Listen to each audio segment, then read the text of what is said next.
Hey everybody, my name is James, aka Greesh XP, and welcome to Tactical Reroll's Silverpool Chronicles, our up-and-coming Ebron D&D campaign. Today I'm joined by my absolutely lovely players. Oh, hi. I'm Jade Kitty. Not just Jerry. I'm sorry. Screw it, we're gonna just keep going.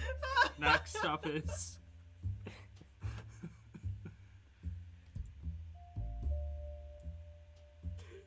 Hey guys, it's me, Sound Jesus, also known as Toby for this session.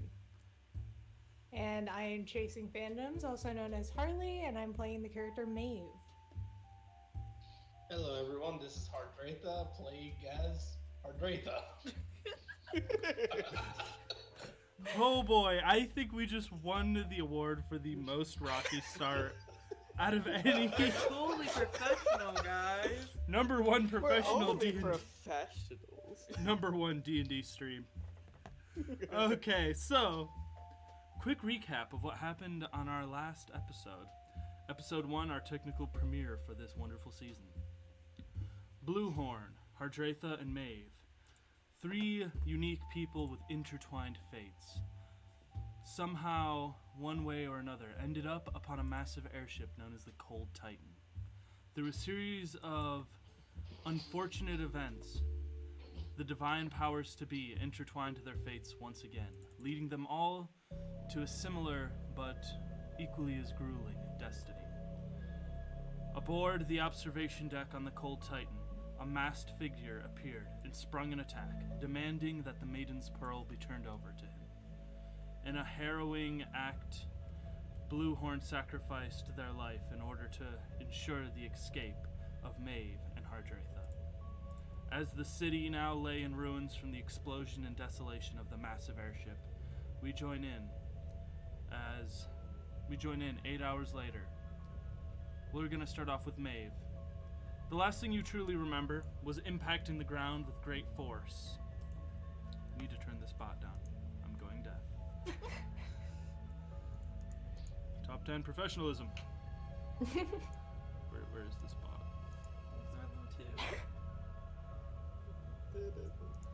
We all had to turn it down, it's okay.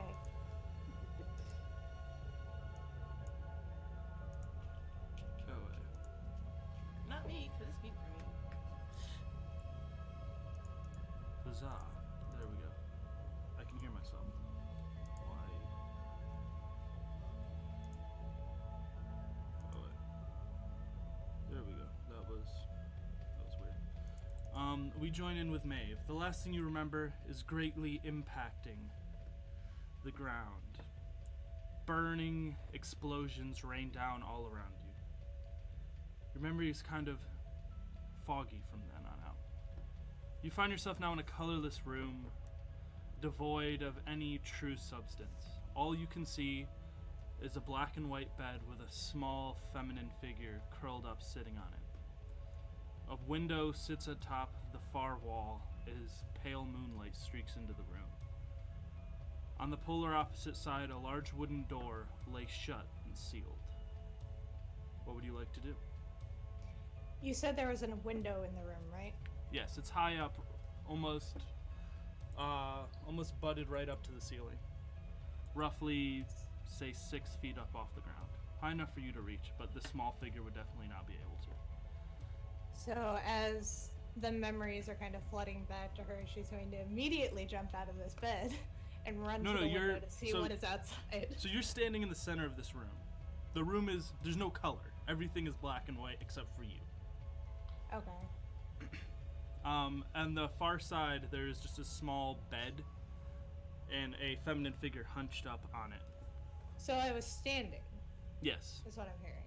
That's confusing, considering that I was knocked out, so she's going to then kind of look around and try to figure out maybe if she's dreaming or something.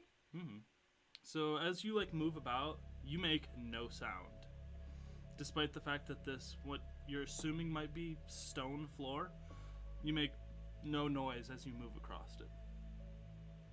Does this figure look familiar to me at all? You can approach it if you'd like. Sure. Do I have any of my weapons or anything? Yeah, you have all your equipment.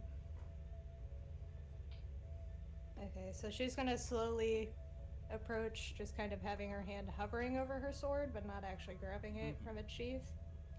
The figure doesn't seem to react to you, but as you get close, the door on the far side opens up.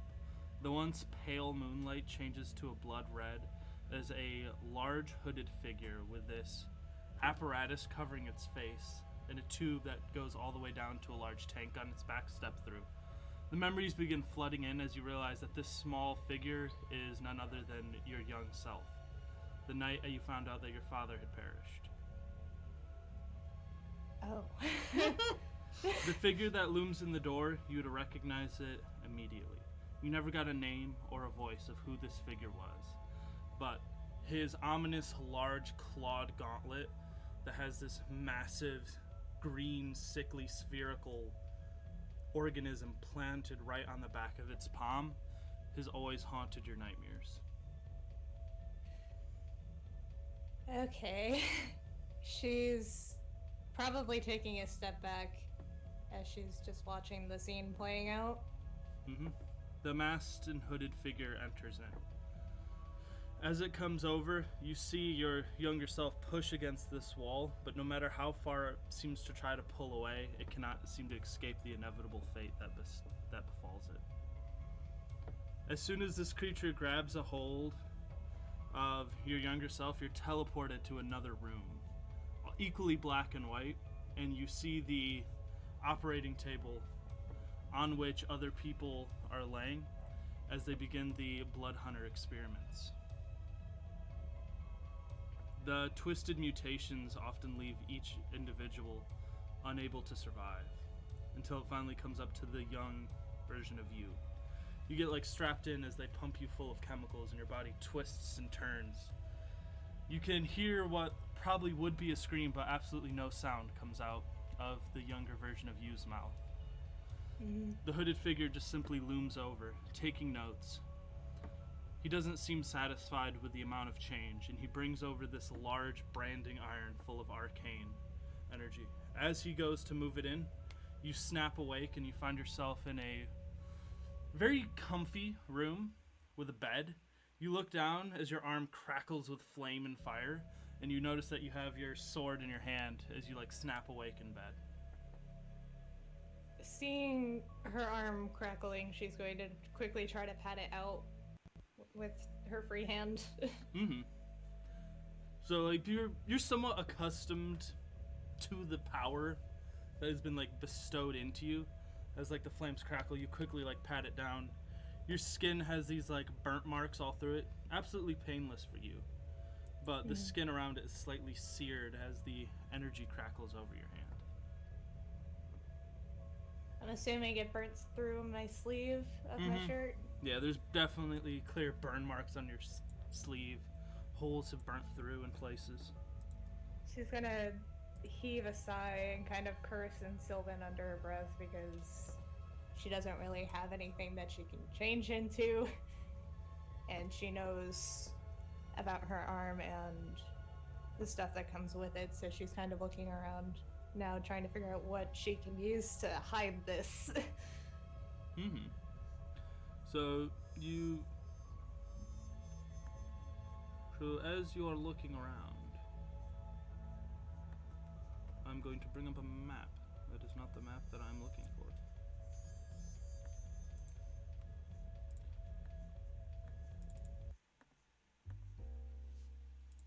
Can everyone see the map set before us? Yes, I see the map. I see it as well. Hey! So you find yourself in this small study room. All your belongings have been placed. I can double hear the music coming through, so I'm sure it's getting picked up in the mic. Just to let you know. Sorry.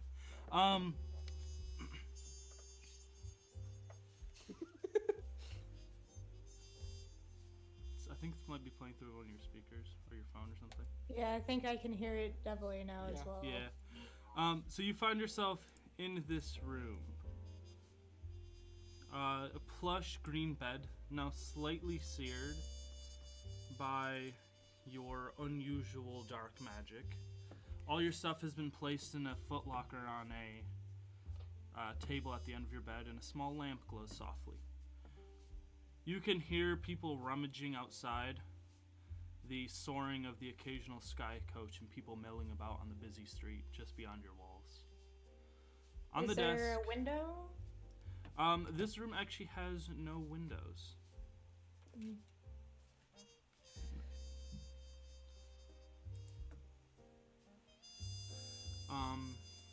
But you can clearly hear stuff going outside. The door directly to the bottom corner of the room doesn't appear to be locked, so you can freely come and go as you please. You look down and you're fairly still bruised up, but the arcane power which bestows healing is like slowly fixing your bruises and minor cuts and scrapes. Okay. Now that I'm awake, what's the last thing that I remember? The last thing you remember is jettisoning out into one of the spheres, smashing into the ground outside in Sharn. The ship exploded. This tall figure, you can't necessarily place, maybe it was a bugbear or a large giant. This looming figure, you remember picking you up, telling you that like you can't be out here, it's not safe, and bringing you inside as you fade into and out of consciousness. You remember seeing Hardratha with you. His hair absolutely black versus the normal white hair that you remember seeing, and you kind of go in and out of consciousness as you remember getting brought up to this room. This decently handsome looking human with very fine clothes began to like dawdle over you. He like wrapped up some of your wounds and used magic on you to heal you. But everything's a bit of a blur. Okay. So, inferring from that, she would assume that she's safe then, and probably start walking towards the door of the room? So yeah, you can go up to the door. It opens up perfectly fine. The door is pretty And then nice as it opens. It's new. It doesn't really make much sound as it opens up. The latch unhitches cleanly. She's gonna kind of like poke her head out into the hallway and kind of look around to see if anybody's nearby. So as you look outside, you notice that in this bottom corner down here, I will put an exclamation mark token.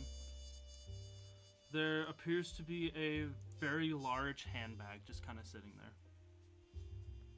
I'm sorry, you cut out a very large what? A very large handbag, like a suitcase. Do Kinda I sitting in the recognize corner. it at all? You do not. Well, she's just more gonna gather her things and start seeing if there's anybody else around who can answer some of her questions. So as you exit the room, give me a perception check.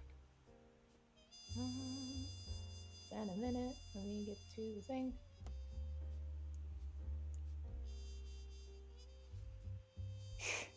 I was gonna say, can I use my passive? Because my passive is so much better. Sure. Even with your passive, though, you don't necessarily notice as this bag begins following behind you. Every now and then it just moves up and then stops. Okay. So I'm assuming so I don't notice this, so she's just gonna continue Yep, you do not to notice grab the her mimic stuff bag and following then you. go find somebody.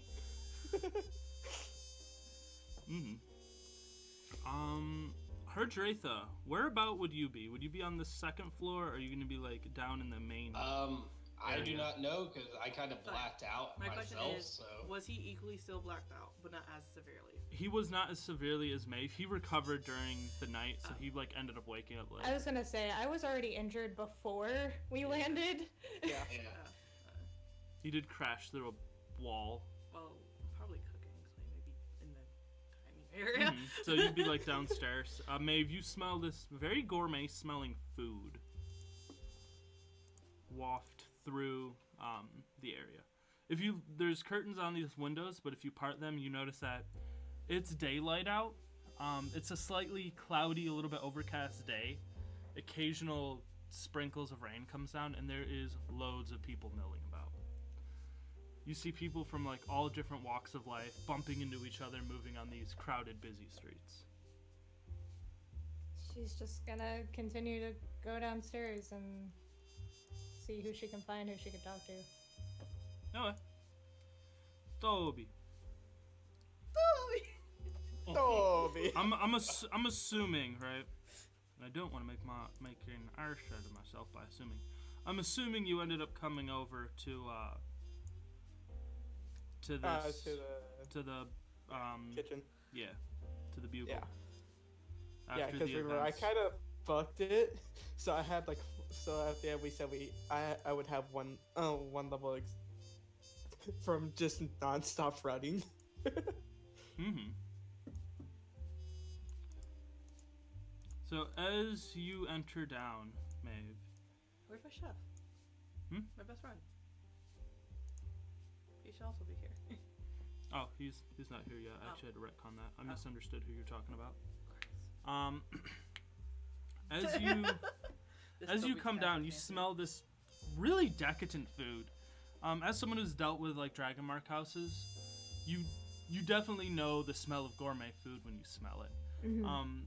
So maybe you can infer, maybe you're in a safe house. Maybe this is controlled by the Dragon Mark house that you belong to, or one of their affiliates.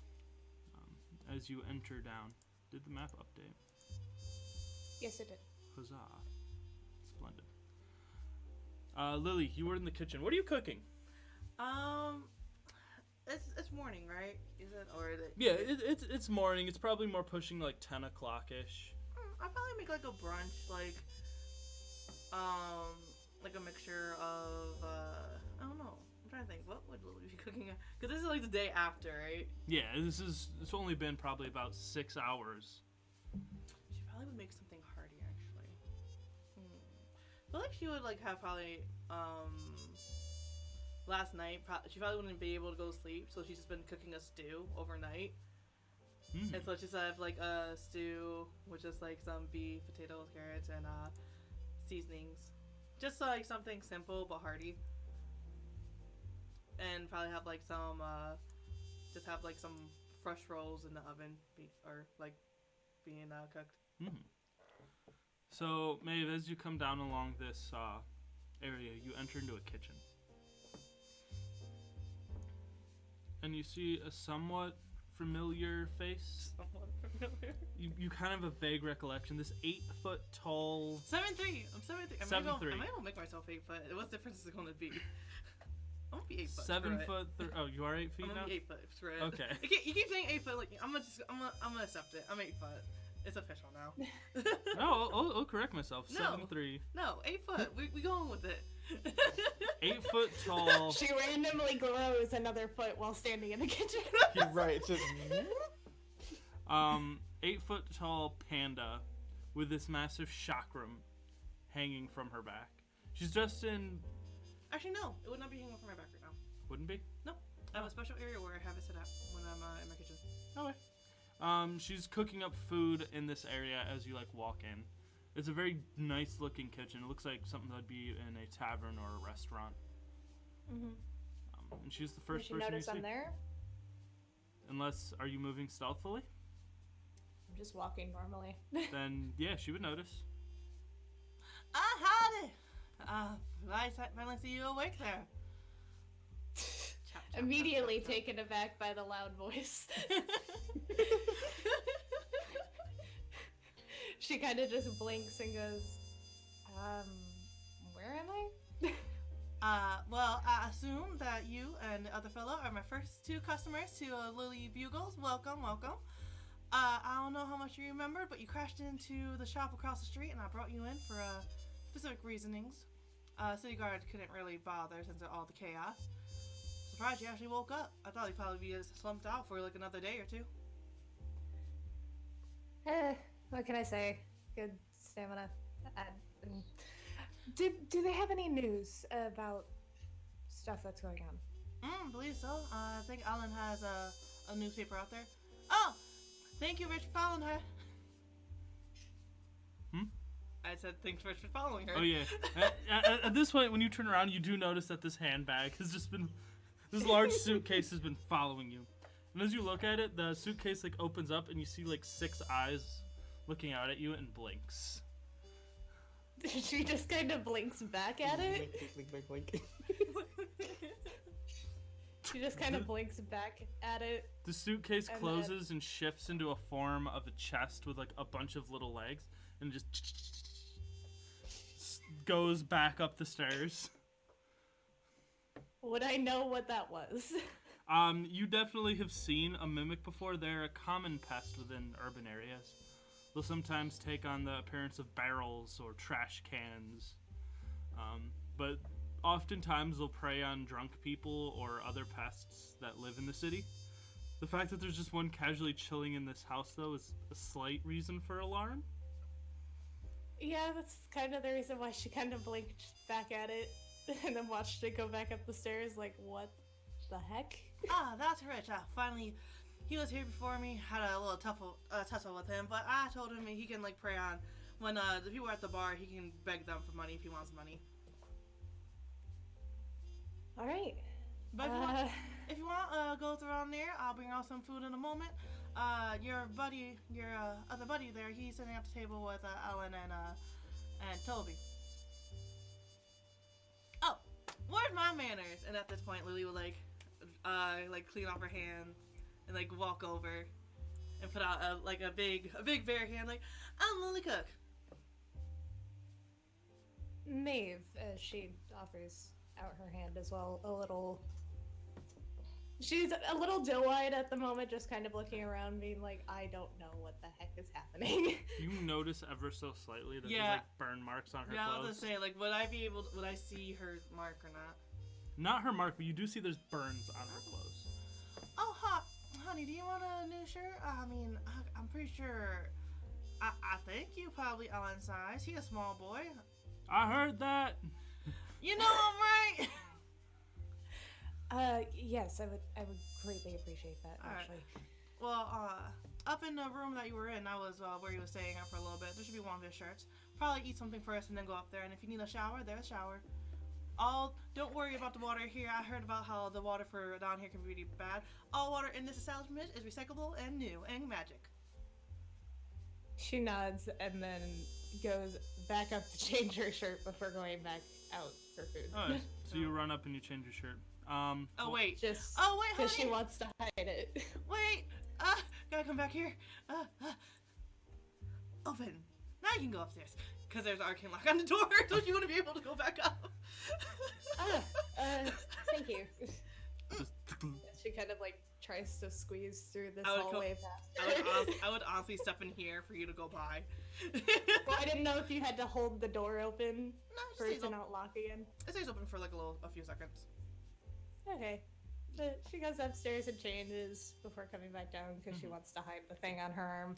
So, Ellen has a large broadsheet which says the greatest tragedy since the Mournlands, and big bold letters. This large, probably 5 foot by 2 feet, massive piece of paper that's like folded up into a newspaper. And he's over there just like reading out like all the different stuff that's happened. Toby, Ardratha, what are you two up to? I would be. Well, first I would be hearing Hardratha's story if he hasn't already told me. Ardratha, Ardratha? what's your story? Yeah. So yeah, I'll be like, yeah. So self-taught wizard came from way on the other side of the continent. Been quite a journey. A lot of interesting things happen between here and there. On my way, stowed away on a train where I met Bluehorn. Still don't know what happened to him.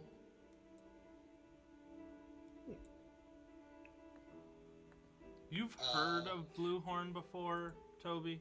Oh wait. Can I do a little reminder? No. Oh, okay.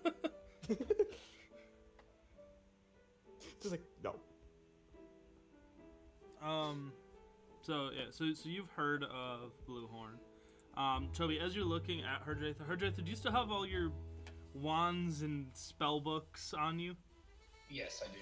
So yeah, Herdratha looks like someone fresh out of the Arcane Academia. Oh, he has let fancy it be known real books. quick. Sorry, let it be known right now. My hair is bright blue. Bright blue. Bright blue hair.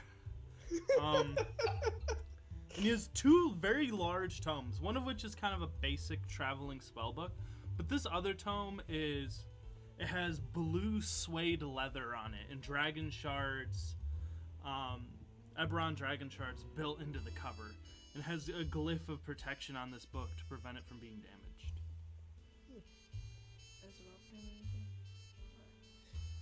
Well, looks like you're pretty fine in Arcane there, if I say so myself. Just judging by the staffs, wands, and the two books he has.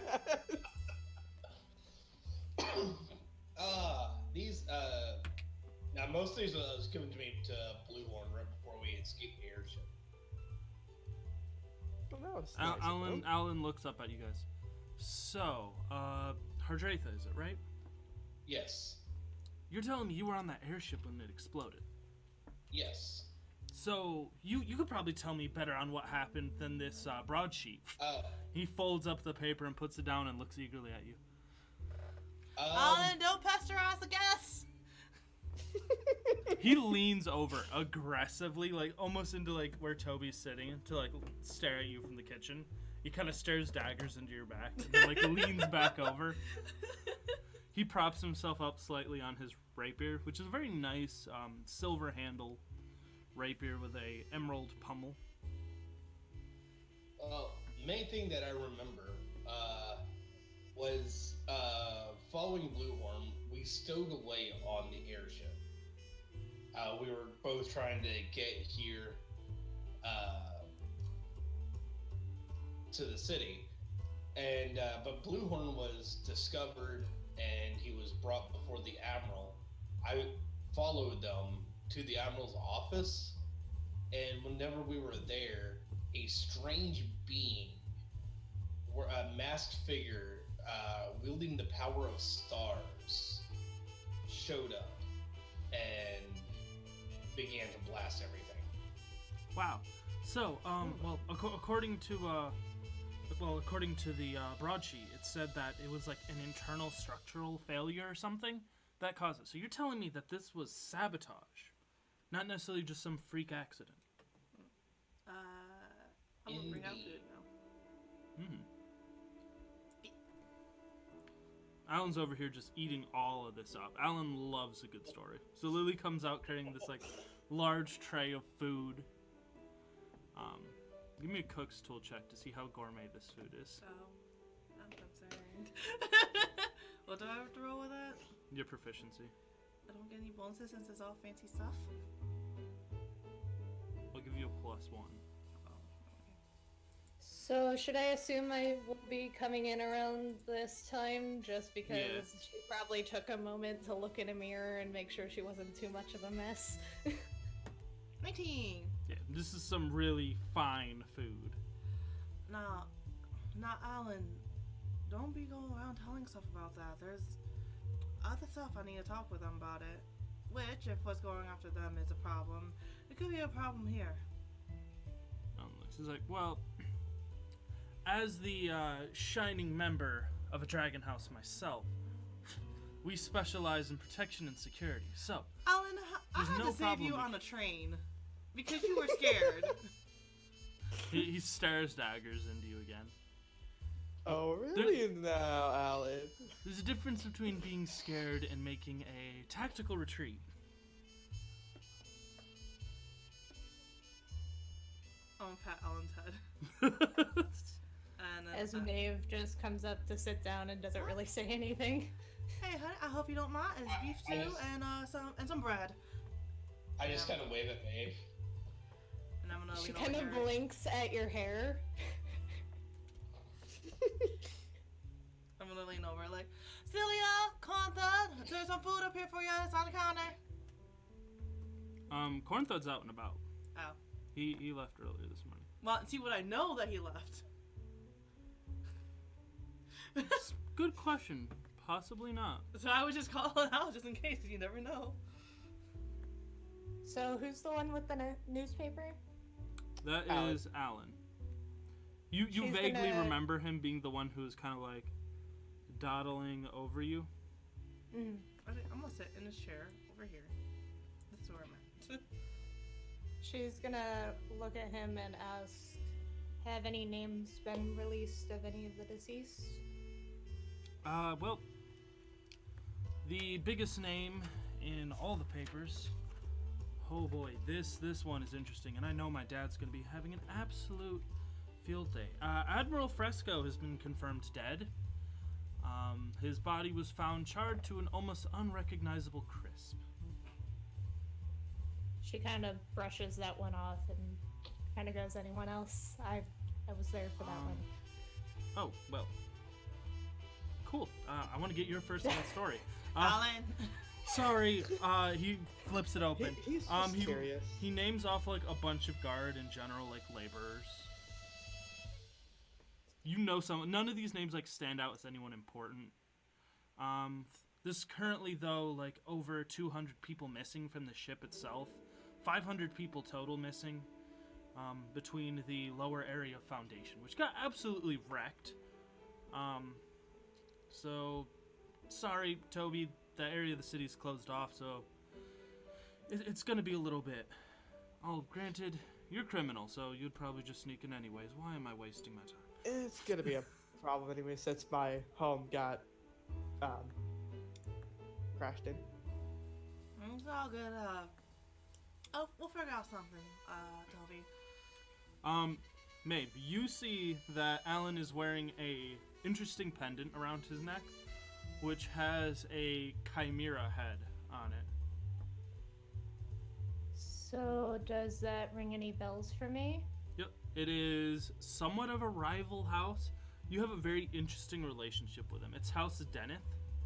They are the Marco Sentinels. They're pretty much a bodyguard / private military company group. Mm. They often butt heads with you guys. They have their own airships, not as well made as your house's airships, but they have their own, and they're often like somewhat small skirmishes that go on between the two. Well, hopefully there's no ill feelings towards us too. At the moment, she is wearing her signet ring, so he'd probably see that if he looked. He is very much more interested in stories at the moment.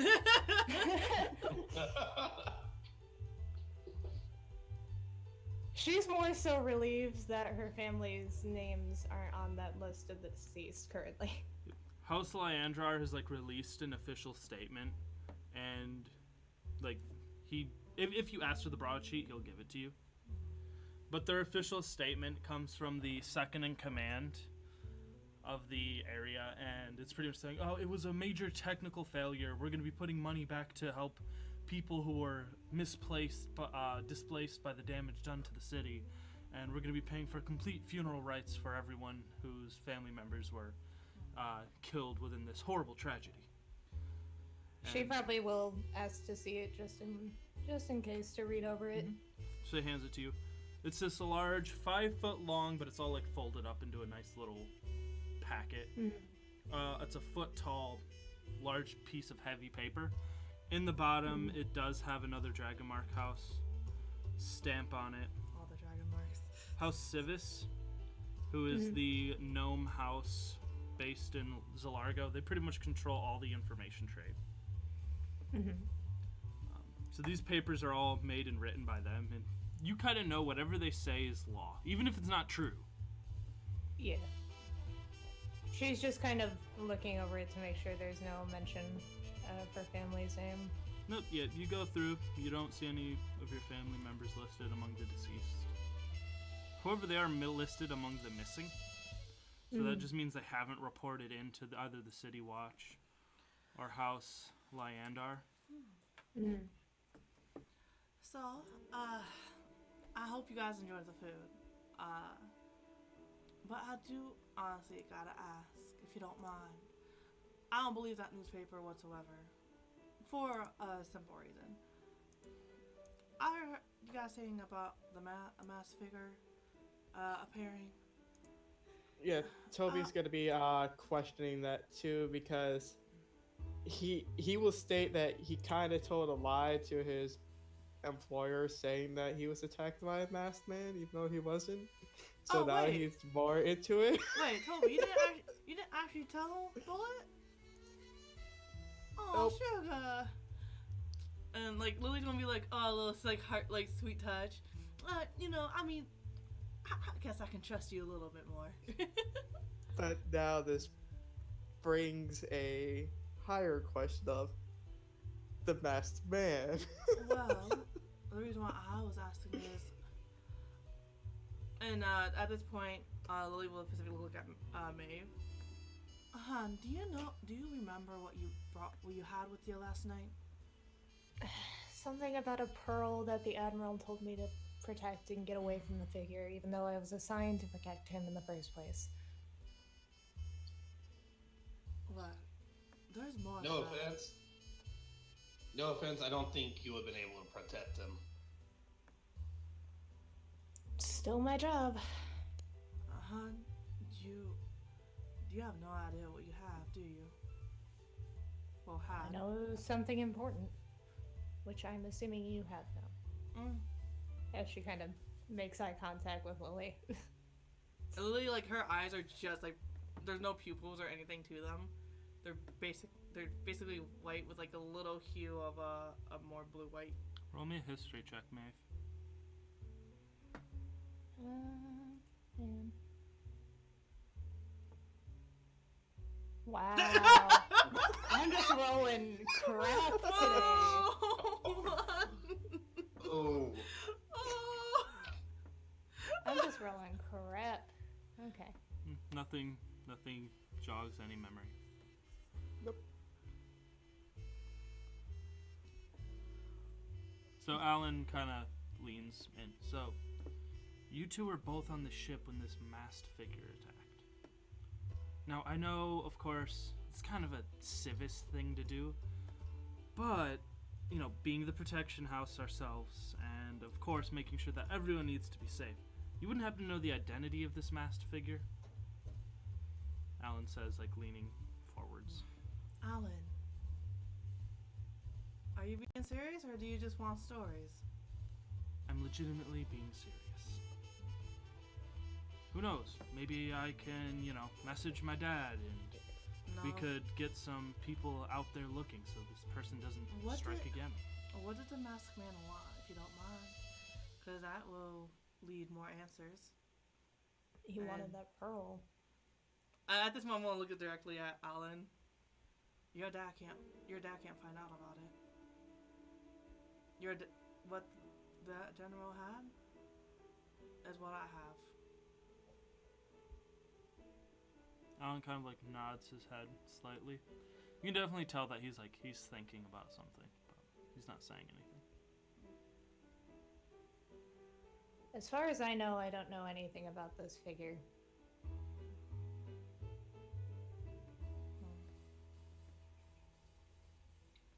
Well, I gave the thing you had to Celia, because she's my little, well, not my little, but she's like, searching for a way to get back home. Are either of you know any news about that happened around here? Actually, what do either of you have planned to do now? Well, probably check back in with the house and see if I can find my family.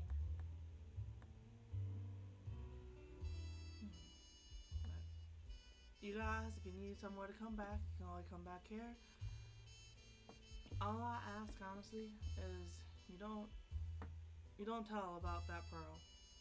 Look, if you want, I'll explain to you guys. You guys have the right to know, because the whole reason why you're in the predicament is because of that. But it seems like someone wants that. And from where I'm from, all you can trust is those who are in the room with you. And no offense, Alan, I don't know your dad, and quite frankly, I don't like him, but at least not like from not letting you live your dream and stuff like that. Other than that, I don't know what he does. I'm not from around here. I don't know how things go. I'm not even sure the Admiral really knew what he had. He said something about it being his grandfather's legacy. I remember the exact words. Who was this animal name again? Hmm? Who was Admiral name again? Fresco. Oh, Wait, sorry. didn't that ring a bell to me? Does it? Isn't that why does that sound similar to the guy who I got? Give me a second. Aggressive checking of notes. Where are my notes? You're joking, right? Please say they're in here. Pretty please with a cherry on top.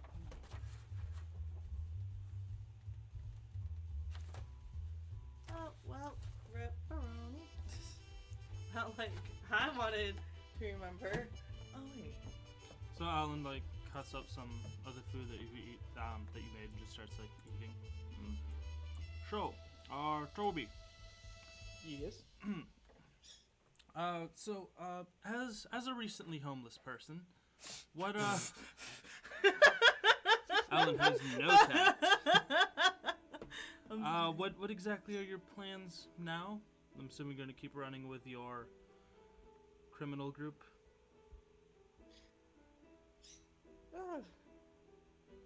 Going to.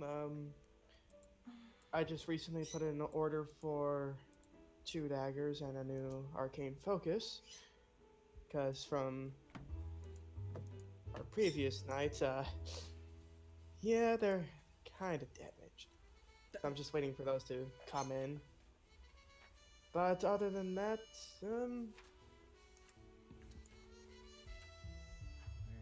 I just do jobs that they tell me to do. No, I just said, well, fair. And also, I'm still trying to look into that case of what happened to colleagues about them dying from. Well, I gotta pull my notes for that one. Give me a second. Claw marks and such. His name was. It's like if someone knew where our trade routes were. Sorry for all the noise. You're fine. No, because if I'm correct, like the person who Lily got this place from, their last name was like Frasco. But they had like a weird first name, so I can't remember it. So, you guys eat your meal, and it goes by, and then you hear like a frantic, small knock at the door. I got that. I have a question real quick. All right, what's your question? Do I remember what Bluehorn said to... I can't remember your character's name. The guy with the blue hair about Toby. Toby! Probably. I mean, you were still in your... You still had your wits about you at that point. So she's probably going to lean over to Hardratha and be like, did you talk to this one about stuff that Bluehorn told you? No, I lean back, just kind of like, no, not yet.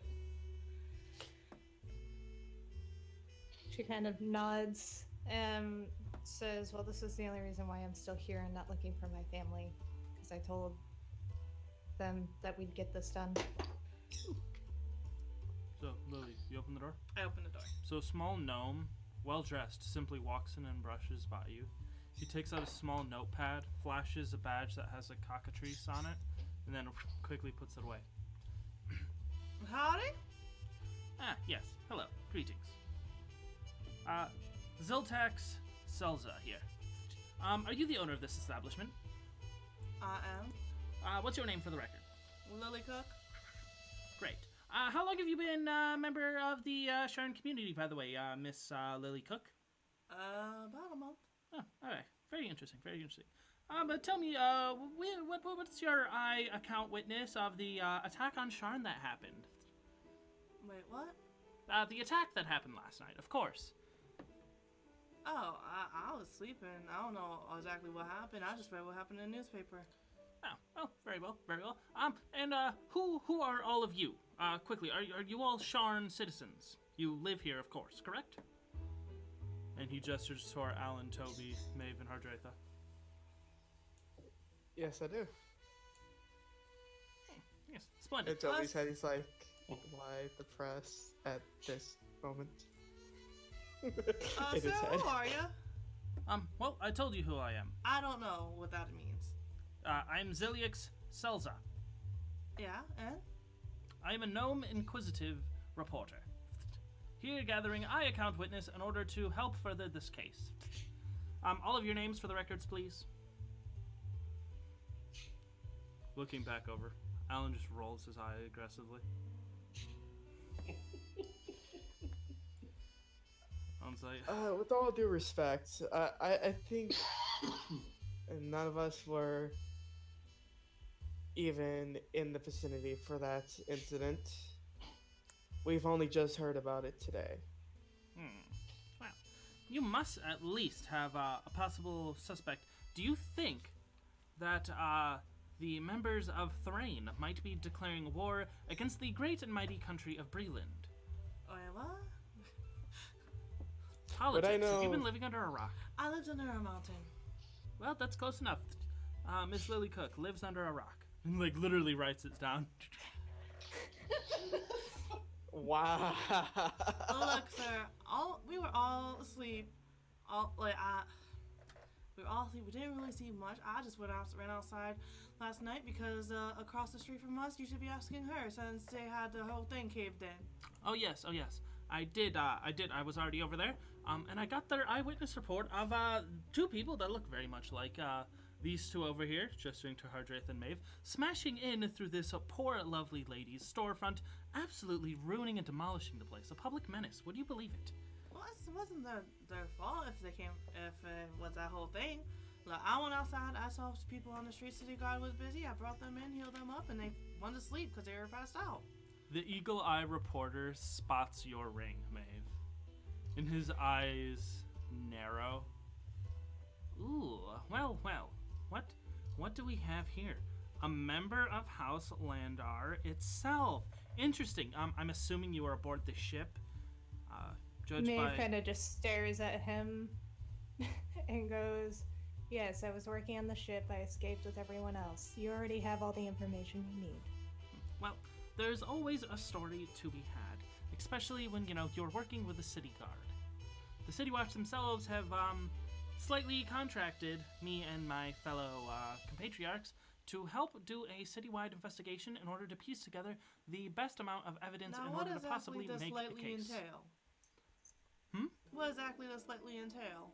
Is it more of you said you find something and do it for them, or did they actually ask you to go do it? Well, the exact technicalities are above my pay grade. I simply am told to go find a story and report it back, and it gets put to the City Watch. Lily just rolls her eyes. Maeve says, I'll report to my house. You can get the information that you need from them. You're not getting it from me. He literally, writes that down. I'm assuming I'm quoting that for the record. If you must. House Landar agent refuses to help work with City Watch. That should be a story. And wow, what do we have here? A drow. Interesting. Well, we don't see many of those around here. With blue hair, nonetheless.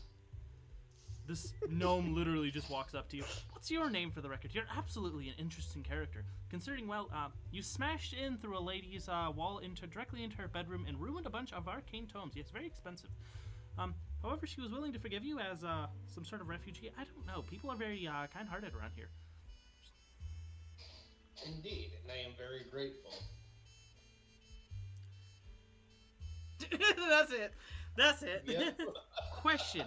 Are you a foreign spy or some other agent outside of Sharn? We don't see many drow. a possible terrorist attack or a saboteur, maybe? No, I am an entertainer. Oh, yes, with very expensive arcane taste. Well, as you see, I was actually looking for an entertainer here. As you see, I myself ain't from around here, and I'm, as you so just really barge into, I'm preparing to open up my restaurant. Oh, well, splendid. You have a restaurant. I'm assuming you're doing a charity event for all the displaced members. Doing a thing. I have a little thing going around just to start off the thing. I believe in using my own hand, sweat, and spit own hand, sweat, and blood in order to help fix around here. I'm assuming that's a quote for the record. Right, so he like flips over.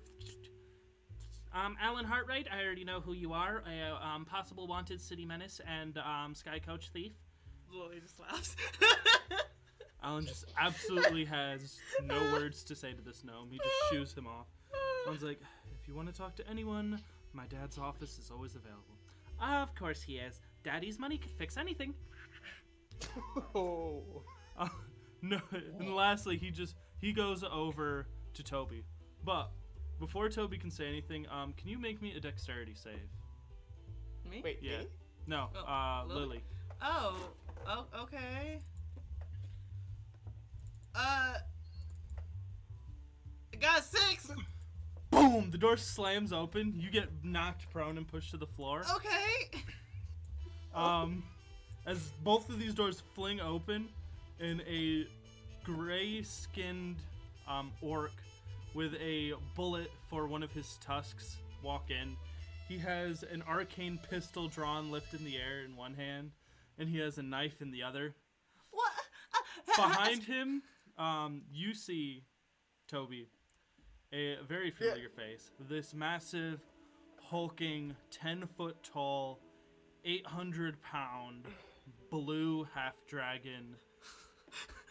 Your brother, also known as Jackknife, simply just walks in. Brother. Yep. He ducks in to walk through this door. The Bullet Tooth's personal bodyguard and muscle. He towers over Bullet Tooth. He just has his arms crossed. Hell. I'm assuming. I would just say, couldn't you guys have at least not? We already have a gnome here. I'm gonna say A no. gnome reporter here. No, Bullet Tooth looks up. Oi, no, get out of here. Go. And I was like, well, it's a pleasure talking to all of you. Wow, he is huge. Holy cow. Wow, there must be a story in. Okay, I'm moving. And the gnome he puts away his book and quickly rushes out the front door. Please just don't get up. Dust yourself off. Well, that's one way to get rid of a reporter. This would be my trusted employer, as well as a great friend. Roll an insight check on Bullet Tooth, Toby.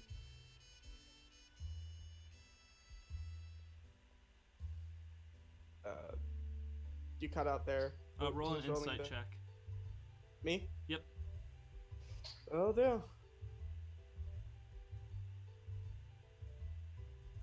You can definitely see that there is a look of relief that comes over Bullet Tooth. Well, he puts his arcane pistol away and puts his knife back in his bag. Jackknife does not stand down from attention. He's just sitting there eyeing everyone. His large yellow draconic eyes scan over. His frontal horn on the front of this half dragon's face crackles with lightning. And his massive wings pretty much block the whole door, and he just stands there. Oh, come on. Howdy, I'm Lily Cook. Welcome to my establishment, the Lily Bugle. I assume, I don't know who, you probably know Toby. If you like, you can take a seat. I'll get you some food on the house. Bullet Tooth just kind of walks over.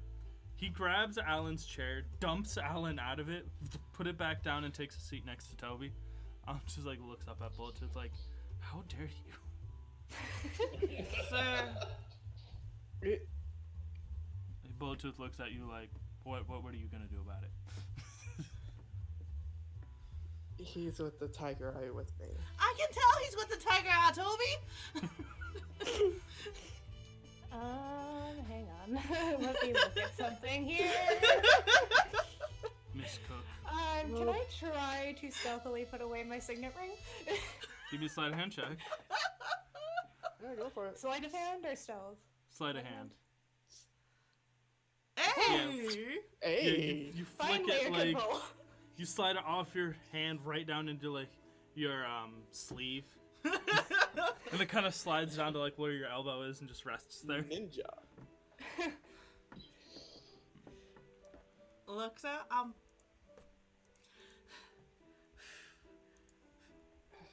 Sir, I'm pretty sure you probably came here for Toby. Make sure he's all right. And I do. Yeah, I was appreciate it. worried. I was worried about my employee. You know, it's okay to say friend. It won't make you less scary. And then Lily just heads off to the kitchen, starts cooking now. She's like, nope, screw this. I'm going to the kitchen. Right. Alan moves over and like sits at a different Table. table. Right.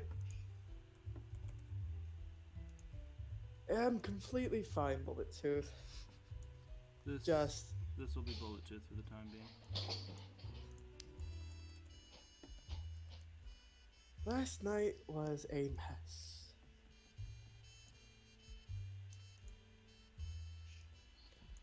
So what brings you here today?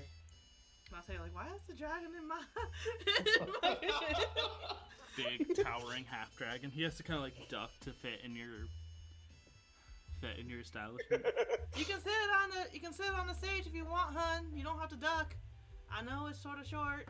Surprisingly big enough for me, but So, Toby, good to know you're not dead. I had some boys go by your place, and well, we found a few dead bodies. Didn't know if one of them were yours. Difficult to recognize red smears under blocks of heavy stone. So I thought to myself, well, as the analytical, tactical mind that I am, I enter in here, and I'm like, well, whereabouts can I find? Whereabouts might he be? Well, I decided I'll go to Miss Cook's establishment. You seem to fancy it here. The food must be good or something. I don't see what you see in her. But The food is pretty did I good. hear that? oh no, he's not trying to be stealthy about this at all. Oh, screw off!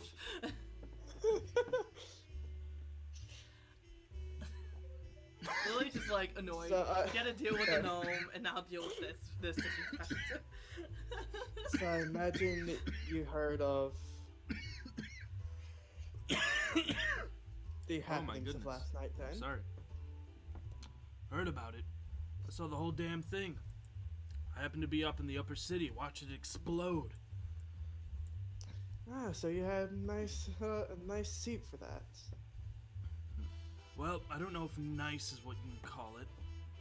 The Voss is having an absolute field day trying to restore order to the Central Plateau. We have hooligans and knuckleheads pouring in here like it's going out of style, and none of them have respect for us. So, me and Jackknife have been going from establishment to establishment, reasserting order to make sure that law is upheld. Understandable. You see your brother like give you like a nod of approval. This I nod back at him. massive. He definitely leaned more into the dragon side of his heritage than you did. I'm gonna go downstairs and then come back up. Okay. Just so you know, like Lily went downstairs at a point and came back up to continue cooking. So, who's your friends? Let me guess. Wife, fiance, someone I don't know about? Just gesture towards Maeve. Actually, no. Maeve is just gonna cock an eyebrow at him like, excuse me? You're right. I'm sorry, lass. He is way too ugly for you. She now has to hold back a laugh. Oh my god. Yeah, no, Hardratha doesn't even hold back. He lets out a chuckle. I like this one. Well, we have a small problem, Toby. I was supposed to be getting information detailed from one of our agents that was stowaway on that ship, but we have no idea where he is. I'm assuming he's dead. So I'm Are you wondering. meaning Bluehorn? Yes. Maeve kind of glances at her right there. This orc. This orc is like he is definitely like super uptight about like whatever he's trying to be as vague as possible about whatever he's talking about. I knew Bluehorn. Oh, you did? As he would gesture to Hardratha. How exactly did you know one of my most resourceful agents? I met him whenever I stowed away on the train. Interesting. You wouldn't happen to know what fate bestowed him? Say again? You wouldn't happen to know what fate bestowed him? Get your ears checked. You're an elf. You're supposed to hear absolutely well. Or so I'm told. I don't know. I personally can't stand it myself. Large ears always get in the way.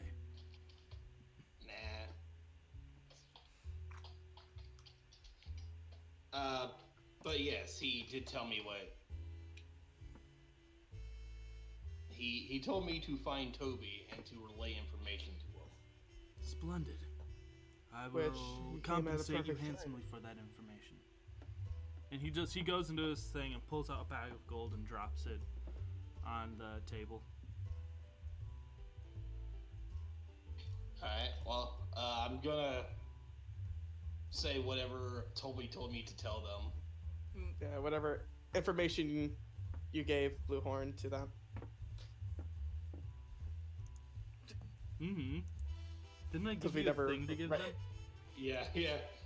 Like, we never- Yeah, we never, like, player table, yes.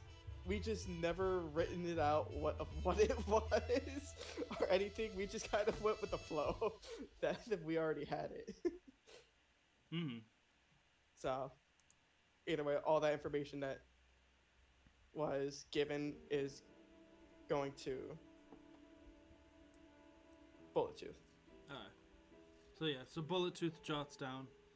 The information given was actually regarding an unusual possible threat moving in. A group of very well invested and armed people have recently snuck into the city, coming from Upper Corvair. And that he wanted to inform Bullet Tooth of this as it possibly could be of interest to the Tiger Eye. So Bullet Tooth takes all that down. Yeah, after you finish, bring I just made some steak. Give one to Bullet to offer to the dragon, put it on the table here. The dragon just simply turns it down. I'm gonna do that. Hardratha, would you tell Bullet Tooth of what happened to Bluehorn, like the situation? Well, Or no? Bluehorn stayed behind to buy us time to escape, but a Maeve nods. masked figure showed up and blasted the Admiral with the power of stars, chased us around the upper decks of the airship before casting an extremely powerful spell which destroyed the airship. He had some sort of magic that took my attack onto the masked figure and aimed it to the Admiral instead. Wow, that's interesting to say the least. Bullet Tooth is sitting here contemplating all the information he was given.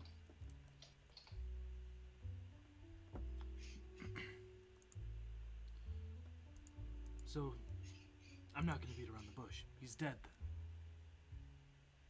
As far as we know. As far as we know, but we don't. I haven't seen any information from what we read today. They're still going through numbers of how many are confirmed dead and how many are missing, or how many are alive. So far, his name hasn't popped up once. Well, by the sounds of it, if you think he was buying time, he may have been at the very center of that whole big bright show in the sky. I believe he was.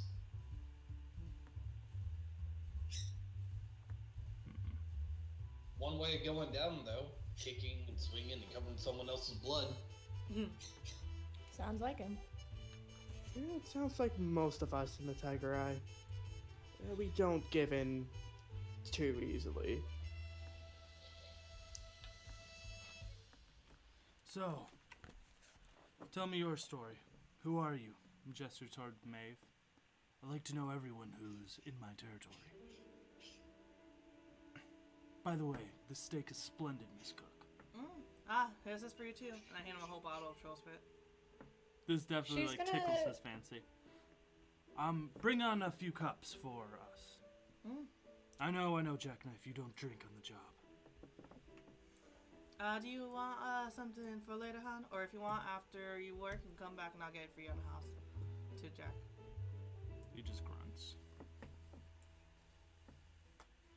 So he turns his attention back to Maeve. Pours She's everyone a gonna glass. try to be as vague as possible while still telling the truth. Basically saying, I'm a hand for hire. I was hired on the ship to protect someone and got caught up in all of that. So you're a mercenary. To say the least. Interesting. Give everyone your drinks. Well, it's splendid to gain all of your acquaintance. Hardratha, was it? It's good that Yes. we know that there are some honest and helpful people around here.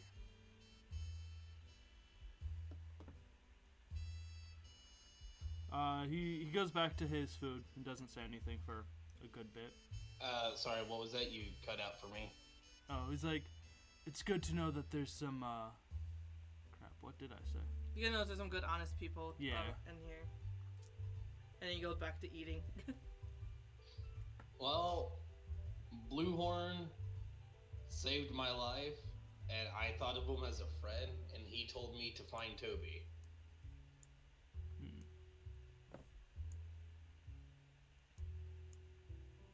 Busy day.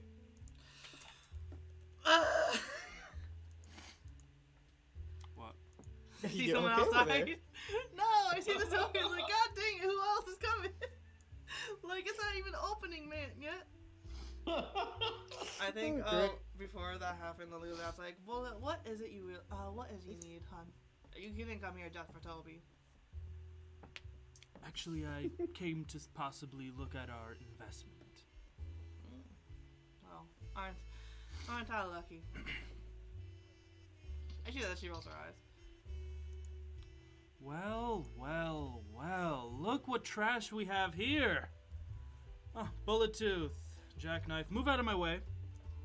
And this lady just barges in. She wears the commanding colors of the City Watch. The squire, like, charges behind. Pardon for my intrusion, Miss Cook. Howdy. At least you're the most polite one so far. What can I do for you, hon? Oh no, it's what I can do for you. Mm-hmm. Emily Milham here, leader of the City Watch in this area. And I'm here to apprehend this mongrel of a criminal. Who? Gestured toward Bullet Tooth. Why's that? Do I recognize this woman?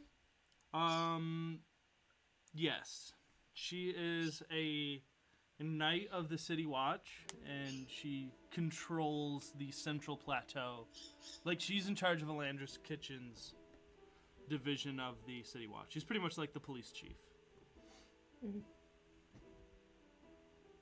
And Lily asked her. I was like, "Oh, why's that?" Well, I'm sure you know that this man, if you can call him that, is a known conspirator and gang member of a group known as the Tiger Eye. He's wanted on the accounts of murder, but right now, obstruction of justice. Oh, what apparently do you do?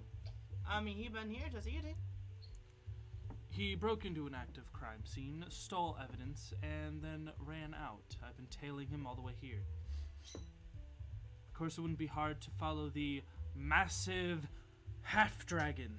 And she gestures towards Jackknife. Bullet-Tooth, the amount of times that I have to arrest you, bring you in, you pay off my superiors, release you, for you to go and do the same stupid thing again, baffles me on the very fundamental level of how you think you can keep doing this. I do not understand. Just Bullet-Tooth completely ignores this woman. Toby, did you hear something? I think I heard a mouse squeaking in your floorboards. Do you mind if I remove this vermin? Looks at Lily. Wait, what? Lily's just gonna be like sitting there like, look, Of all the people who we- died, Bullet-Tooth, I'm surprised that you were not one of the ones who were crushed and killed. Yet somehow, you're still alive. I'm sorry, but I take offense to that part because I was almost crushed and almost died from that mess that happened in the sky. Home was completely destroyed. I'm not necessarily sure exactly how that happened or what was going on, but I'm most certain that this meathead probably knows more than he's letting on. So, if you will, come with me. She goes to reach to grab Bullet-Tooth. The dragon in the back flexes his wings out and brings up both of his, sharp claws. no,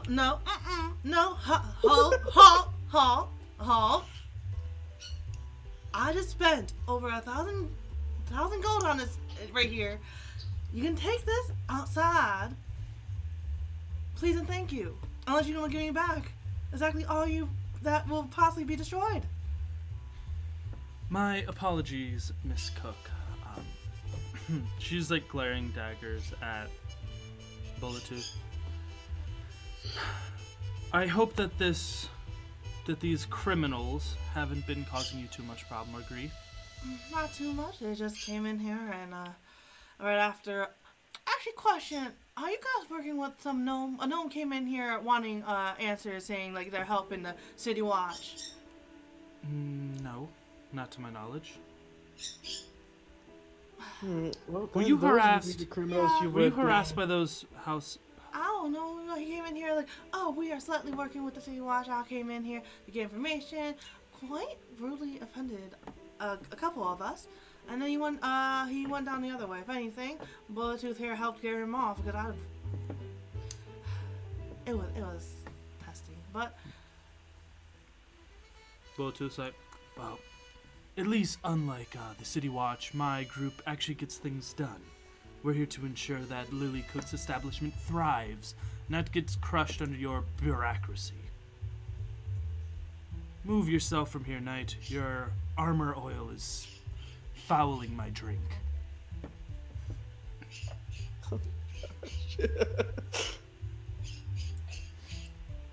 Valor's just having a field day over this. Herdratha, Maeve, anything you want to add to this ever back and forth banter? No, I'm actually just kind of amused just watching it go back and forth. Maeve is just waiting patiently for everybody to calm down. look. After yesterday, she doesn't feel like fighting. I don't know if your jerks have land on. I own this. I own this right here. If you can, man, just wait for him outside. So in case if you guys do get an argument or a battle, or whatever, it'll be outside my establishment, my home, because I also live here. He should be leaving shortly. I just don't want it to be a battle inside here. Bullet-Tooth gets up,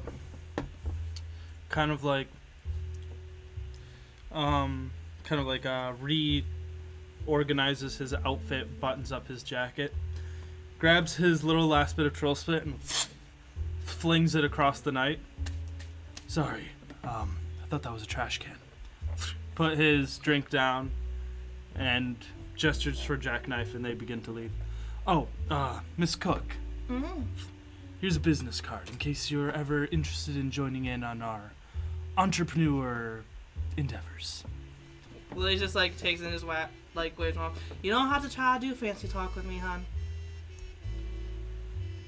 Toby, come drop by North Tower. You know, the usual place. I'll see you then. And I guess I'll see you there too, brother. Jackknife just gives you a smirk and nods. I'll have Toby bring some food for you later, hon. Big half dragon just gets his way outside. As soon as he's outside, his wings like go out. He grabs a hold of Bullet Tooth and just with one powerful flap of his wings, they fly up. I'll admit, ma'am, I didn't expect that to happen. I don't think any of us expected any of this to happen. She casts some like spell over her that like drives her off. Well, I can obviously see that they're going to continue to harass you nonetheless. Let me properly introduce myself. I apologize for all the unpleasantries that he may have caused. As I said, I'm Emily Millhand, Chief Emily Millhand of the Olandra Kitchen City Watch. Howdy, I'm Lily Cook. In charge of the Lily Bugle, I'm a cook. I can see. I've heard rumors of your goings-ons within this area, Miss Pillager. Look, I was just trying to get to know them. They brought me in. They couldn't handle it. She eyes Toby suspiciously. Toby, why are you still here? Enjoying a good meal. Nothing more, nothing less. Kind of my day off. Relay a message to Bullet Tooth for me. The next time I see him, I will cut off his other tusk. I'll see to that he gets the message. Then he'll be a double-barrel orc. And she takes out like a dagger, slightly scrapes it against her armor a little bit, puts it away. Regardless, know that the City Watch are not under the thumb, well, my specific division of the City Watch are not under the thumb of any bureaucrats, despite what he says. To be all honest, we're actually underfunded for this reason. I refuse to take the lobbyist of the City Council. I'm trying to get rid of corruption, not help spread it. That's quite honorable of you, hon. Very nice establishment you had here. Oh, thank you. And at this, like, just realize, I forgot, you guys are at the table. And Lily claps, and the table looks like it has fire on it now. Well, if there is anything else I can do for you,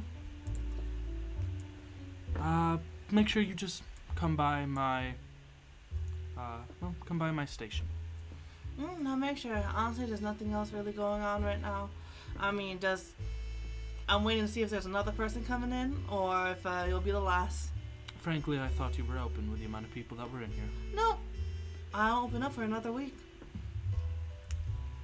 Very well. Trust me, I made a deal with those who gave me the title pillager. They'll be a lot busier in here. Well, very well. I will be seeing myself out, of course. I apologize for... Well, you're not open, so I guess I'm not truly ruining business. That's all good. Hey, if you're off the clock, come in and get a meal for free on me. Come along. And they exit. And you guys are now left, to your lonesome. Lily's watching the door, seeing if is another person about to come in. That was a headache and a half. That was sorry. entertaining. That was. I mean, the way how that girl and Bullet argue, it sounded like they were a divorced couple or something. Did they have a fling or something when they were younger? I'm not sure, but I do know that they do see each other a lot. I do have my suspicions. I think everybody else does, but other than that, I think they just hate each other. One thing you do know, Toby, for sure, is that Bullet Tooth lost one of his tusks and replaced it with a bullet after she cut it off with her dagger. Oh. I would tell him that part. I would tell him that part. Like, well, she was the one who gave him his name because she was the one that got his teeth removed. Or his tooth removed. Well, they say hate and love is a fine line. You're right there. Alan sits in the corner, grumbling to himself the whole time. Alan, are you okay, hon? She just kind of like waves you off and goes back to his drink of troll spit. Wait, no, Alan! Go over there and take it from him. She looks at you like, what the hell? Where did you get this from? Well, I mean, you offered one to the massive half dragon. He said no, so I took it. No, I didn't offer it to him, Alan. It was only the bullet. He looks back and forth like, oh crap, I got caught in a lie.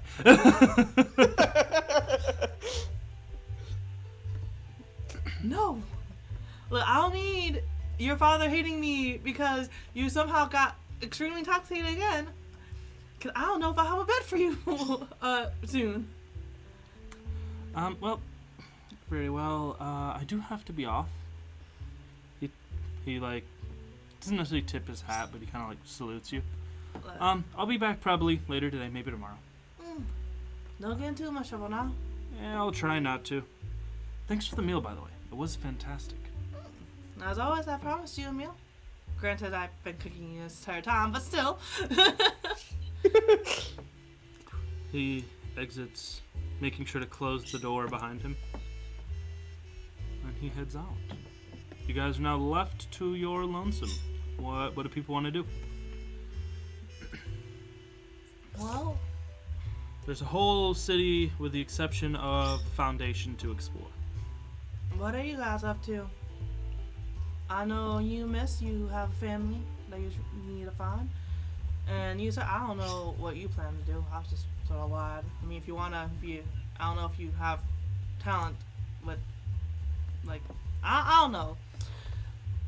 What's your guys' plans? well, like I said, I need to check back in with my house and see if they've had any word about my family. And you, sir? I want to investigate the strange magical phenomenon that happened here. I heard about it. Lily and looks that's around the like, entire reason. which Toby one? was Which one do Toby you was mean, just like, you know, By the way, Just Hardratha, your casually just randomly takes a cup and just starts drinking. your spell focus definitely is humming with power because there's a great amount of magical weave built up in this area.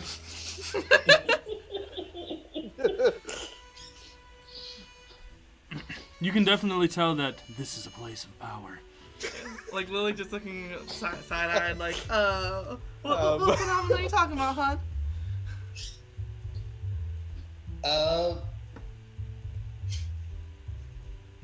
Actually, I forgot like what it did. So, I've slept since then. so you remember? Well, Go ahead. I was just gonna say that Maeve says, well, this is curious. Because of her frickin' flaw, she's going to get distracted.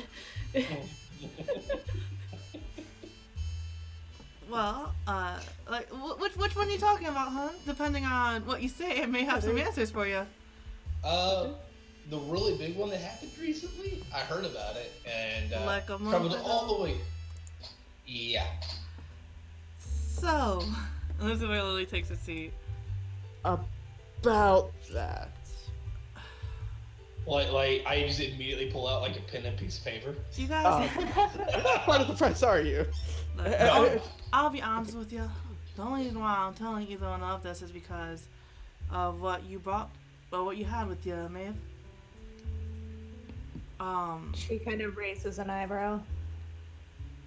Actually, Come with me. I have someone I need you to meet. She can probably help explain it a bit better. Alright. You go into the basement? Go into the basement. Job.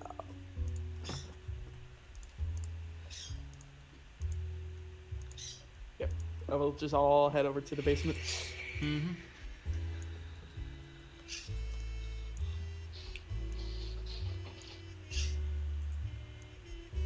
That was a flipping Gerald reference, James. Did you do a Gerald reference?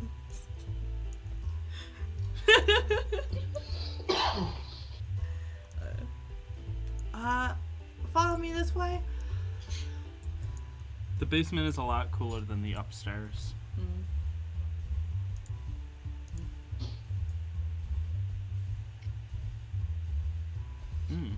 Now, the thing that you had in this raid, well, I have something bigger that can mess with planes of reality.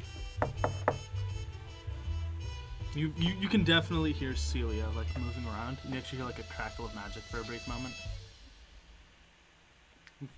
The door opens up and you see Celia. She has the rune glowing around her neck. Hi, hun. Oh, hello, Lily. These two here, I figured since they had it, they may as well know what they were drawn into. Mind explaining what we got here? Sure, come in. Now, do you want us all in your room, or do you want to go to the conference room over there? It has a letter around it. Whichever is easier for you guys. She begins like scrounging up her book. Harjatha, you see that she has a very hefty looking spell book. This is a very large, thick tome. It has enchantments placed all over this thing. It's sealed with an arcane lock. It has protection from energy placed on it. Do you got the item that that was in the chest? I'm assuming with you. Yeah, she goes over and she moves some plants around. She picks up like the two different pearls. Like she's making it very clear to hold them away from each other. Are they both the same or are they different? I'll get to that. Alright. If you want, just bring the one that was with them in the other room. So she goes into the conference room. Come in the conference, guys. Also, what's special about this room is that there's lead in the walls, so people can't scry in here. Also in Celia's room, there's lead in her walls. You can't scry if there's lead blocking. Right. Can't use like detect magic or other stuff too. Yeah. It just blocks. So she comes in and she sets on these two orbs. Oh wait. So Lily, what exactly did you want me to tell them about these? Well, How about we start with what are they? Okay.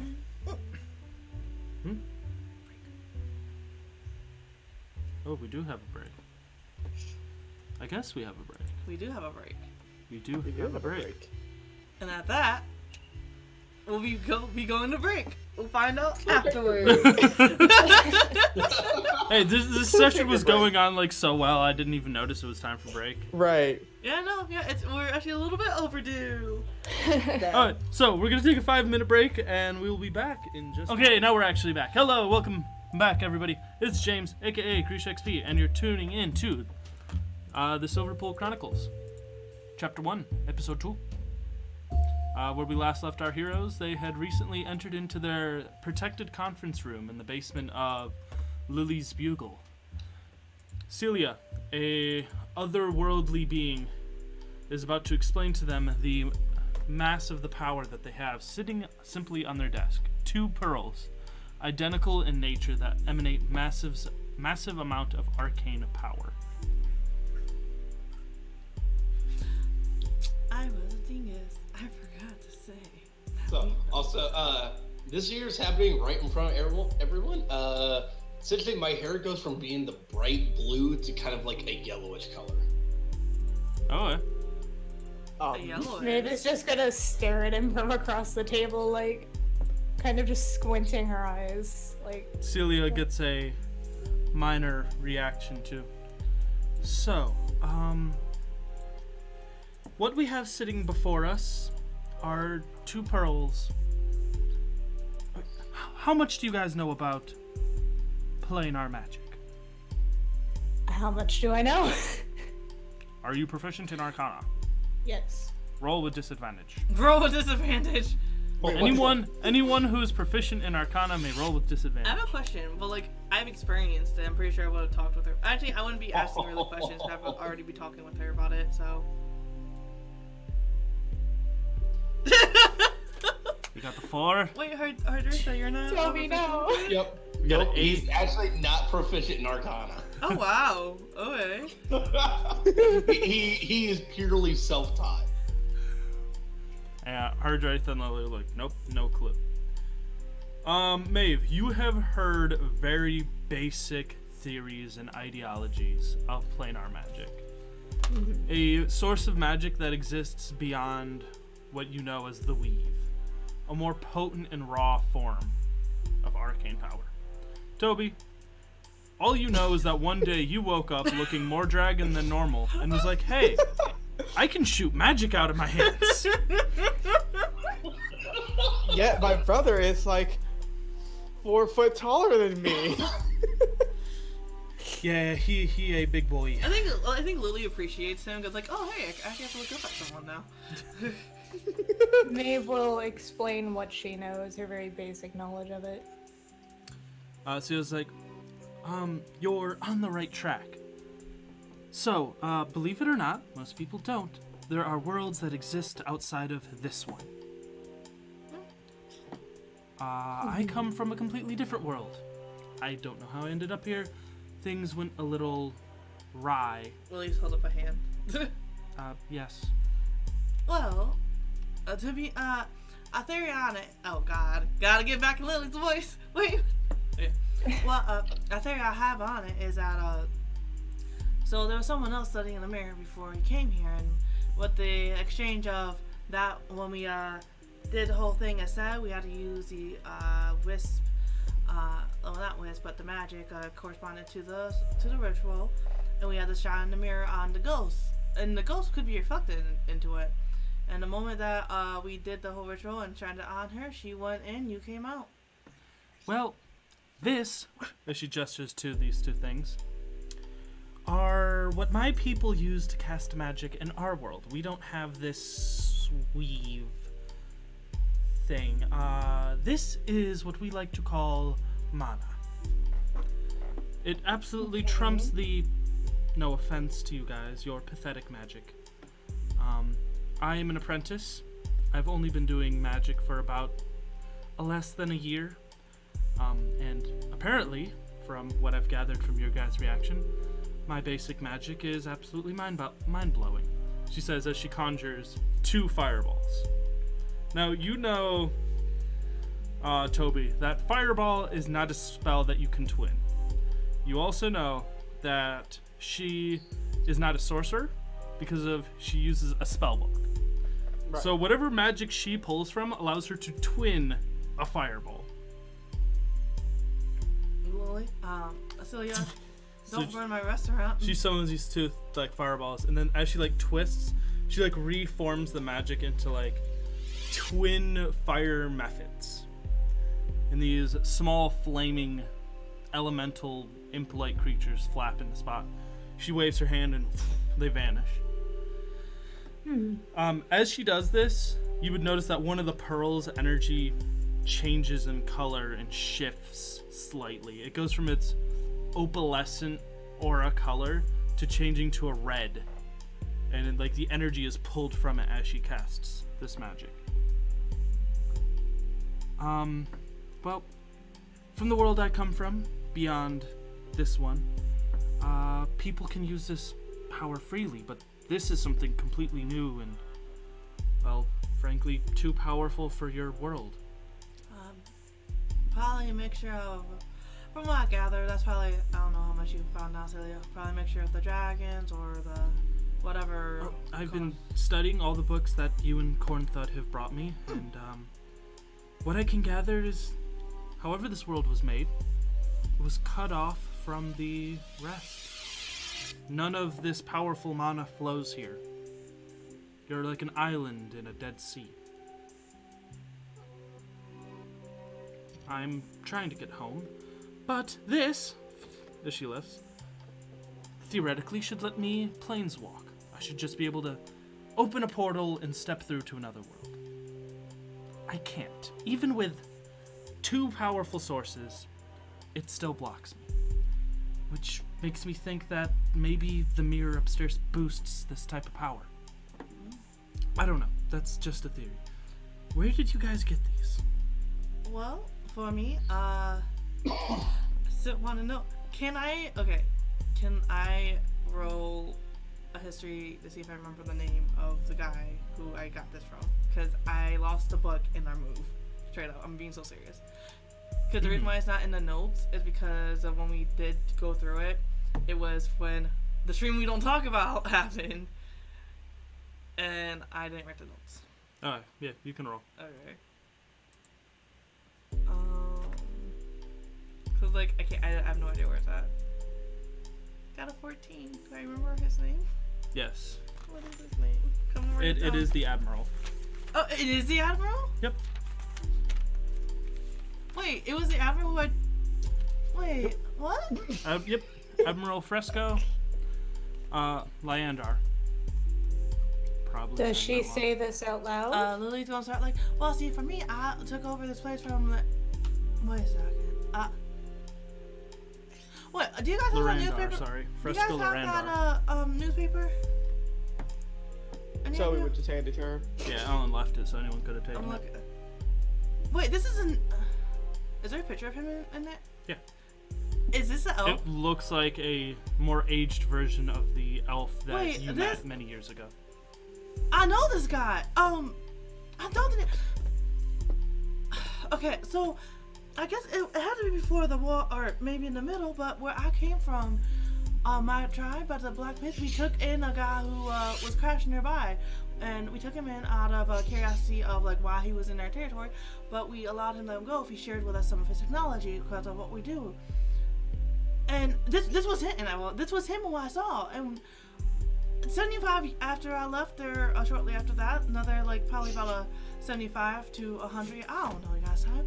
I've received a note saying like I got rights to this place, and it was this guy who I got it from. Maeve. And it said like So- it said I inherited it. I inherited this place. So Maeve. you're telling me that the Admiral had 2 of these? What? And Maeve is saying this out loud. So I don't actually, know. Maeve, you would know that that the current admiral, his grandfather had the same name. In fact, he was named after him. Roughly Okay. 70, maybe more like 80 years ago, during an experiment, Fresco's grandfather vanished in a blast of powerful magic. And whatever the research he was, that same research is what was used to make the Cold Titan fly. Like I mean, it looked age, but this looked like exactly like the guy who I saw. Like he's the whole reason why I ended up leaving my village and why. And it said like no one else on the list, no one else of his kin wanted this place, and I was the next one on. I didn't know how. I thought the name was familiar. But I got this from it, and Maeve is just gonna raise a hand. and I own this. Like I own these floors. I learned that you don't own floors or anything like that around here, but I own these floors. And here's where like we found the one at, and where the mirror. It was because of this guy. I mean, well, who I owned it. So I'm not sure what caused it, but this is him. Well, at least maybe not exactly him. I don't know how his species, how that race age. Would Lily have said that this room is safe from scrying? Yeah, she said when she came in. Like, yeah, Lily said when she came in. Like, let's talk over in here because she put lead in the wall so it's safe from scrying and stuff like that. So Maeve is going to kind of look down for a moment before saying, this information does not leave this room. If my house finds out that I shared this information, it could be bad for me. And then she explains the whole Admiral thing after making sure everybody's on the same page of don't share this information. Right. I mean, honestly, hon, I just recently found out the big difference between a dragon mark. I still don't understand it. Celia actually is like taking notes. Yeah, so is Ardratha. But if Like, he's probably got like 3 pages of notes now.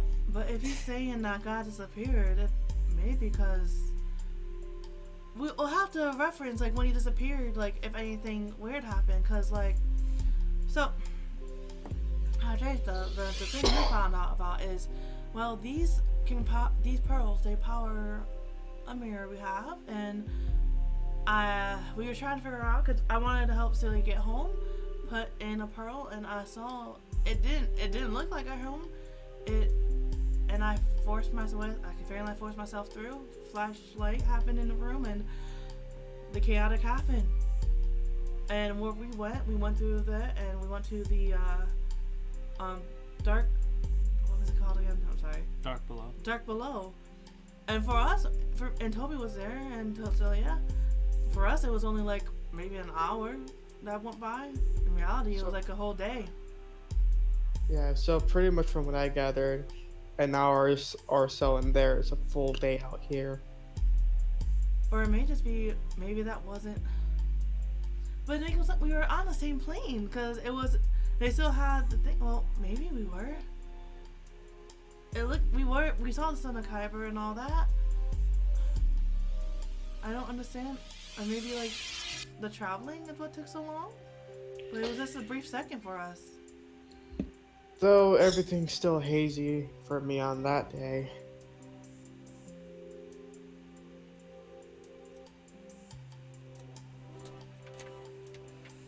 I'm sorry I didn't interrupt you, Cecilia.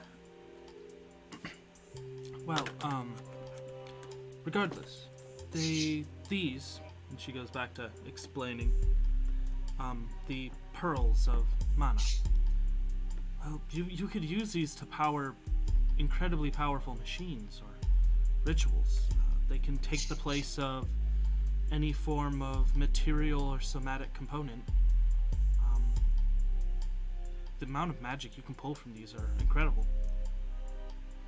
In the world where I come from, we can use these to conjure monsters and spells out of thin air and simply walk from one place to another.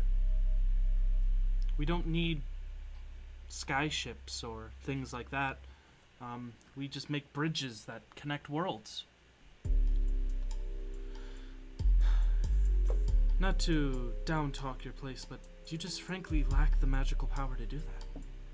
I mean, from what I heard of your rambling, I mean, talking when I asked about other places, I mean, you clearly say this one is different, the formation of it all.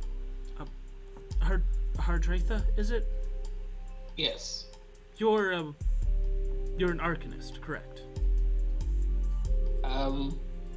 Getting there. I haven't gone to any type of schools or universities or anything like that, but I've been just learning as I go. Well, fair.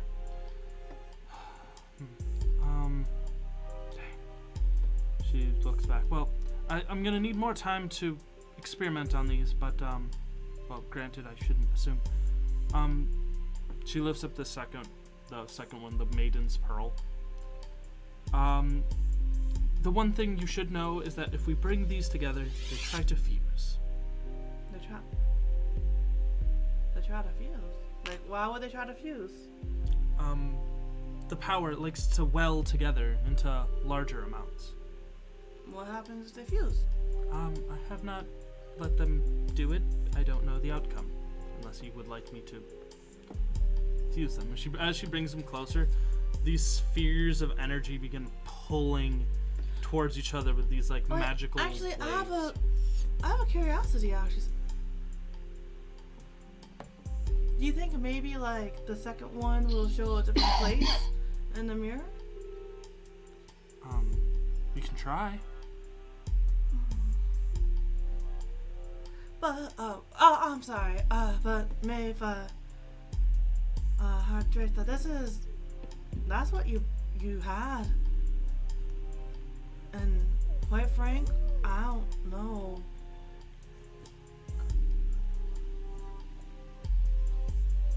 What I'm getting is that there's a lot more to this than any of us know.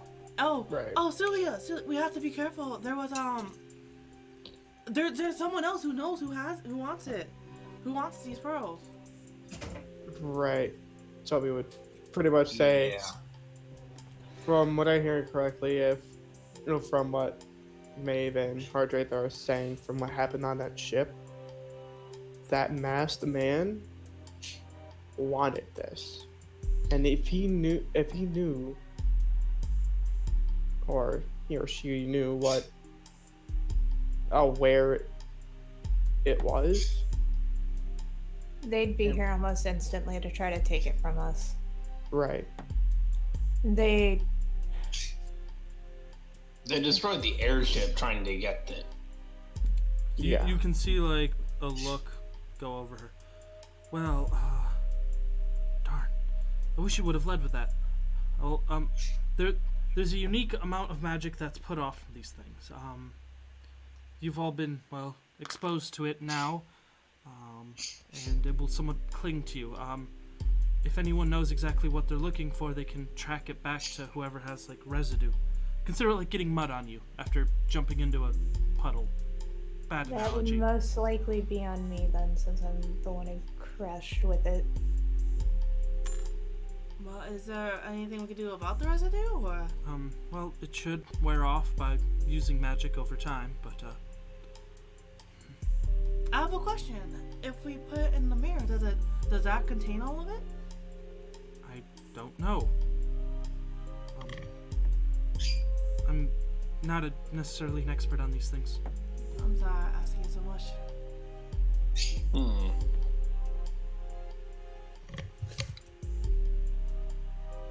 But let's show them where the mirror at. It seemed like if they knew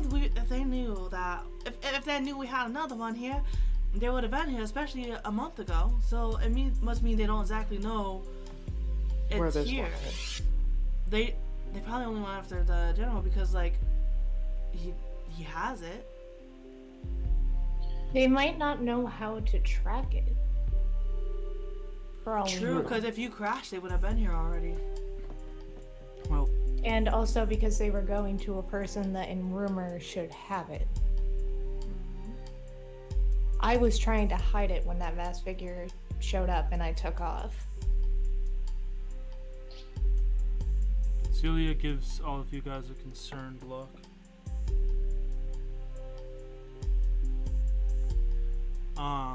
It's like, well, I don't know. As far as I can tell, I'm the only person on this plane that has a spark. A what? Oh, what lets us tap into mana on the level that I'm allowed to. Despite the fact that I'm in another world, I have a small string of energy still tied to me from it. Is she holding both of them? Yeah. Can I see? Sure. I just want one. She hands you one of the softball-sized pearls of energy. As it gets closer to you, Hardratha, yeah, your amulet begins, like, crackling with magic energy around it. Your focus is just powered up. Does all the focus in the two staff as well? Yeah. Does my mark react at all? Your mark... Yeah, I guess it technically would. As it moves out, your mark does flare up. She's going to quickly try to hide it. And... Well, Or, Toby, like, you're not pat it down. exuding any sorcery at the moment, so all your magic is internalized, but you do feel slightly more powerful with this thing around you. Just out of nowhere, a lightning breath. Lily's just holding like, is there nothing like he tries to do like You should just try to, like, do some basic Yeah. incantation. you don't really know what you're doing, so it's not like you're channeling anything in particular. Lily's gonna try to do prestidigitation. So you're holding it. Do you know the spell prestidigitation? Yeah. What effect are you doing off of it? She's gonna try to make like wait a second, what does your prestidigitation do? Give me a second.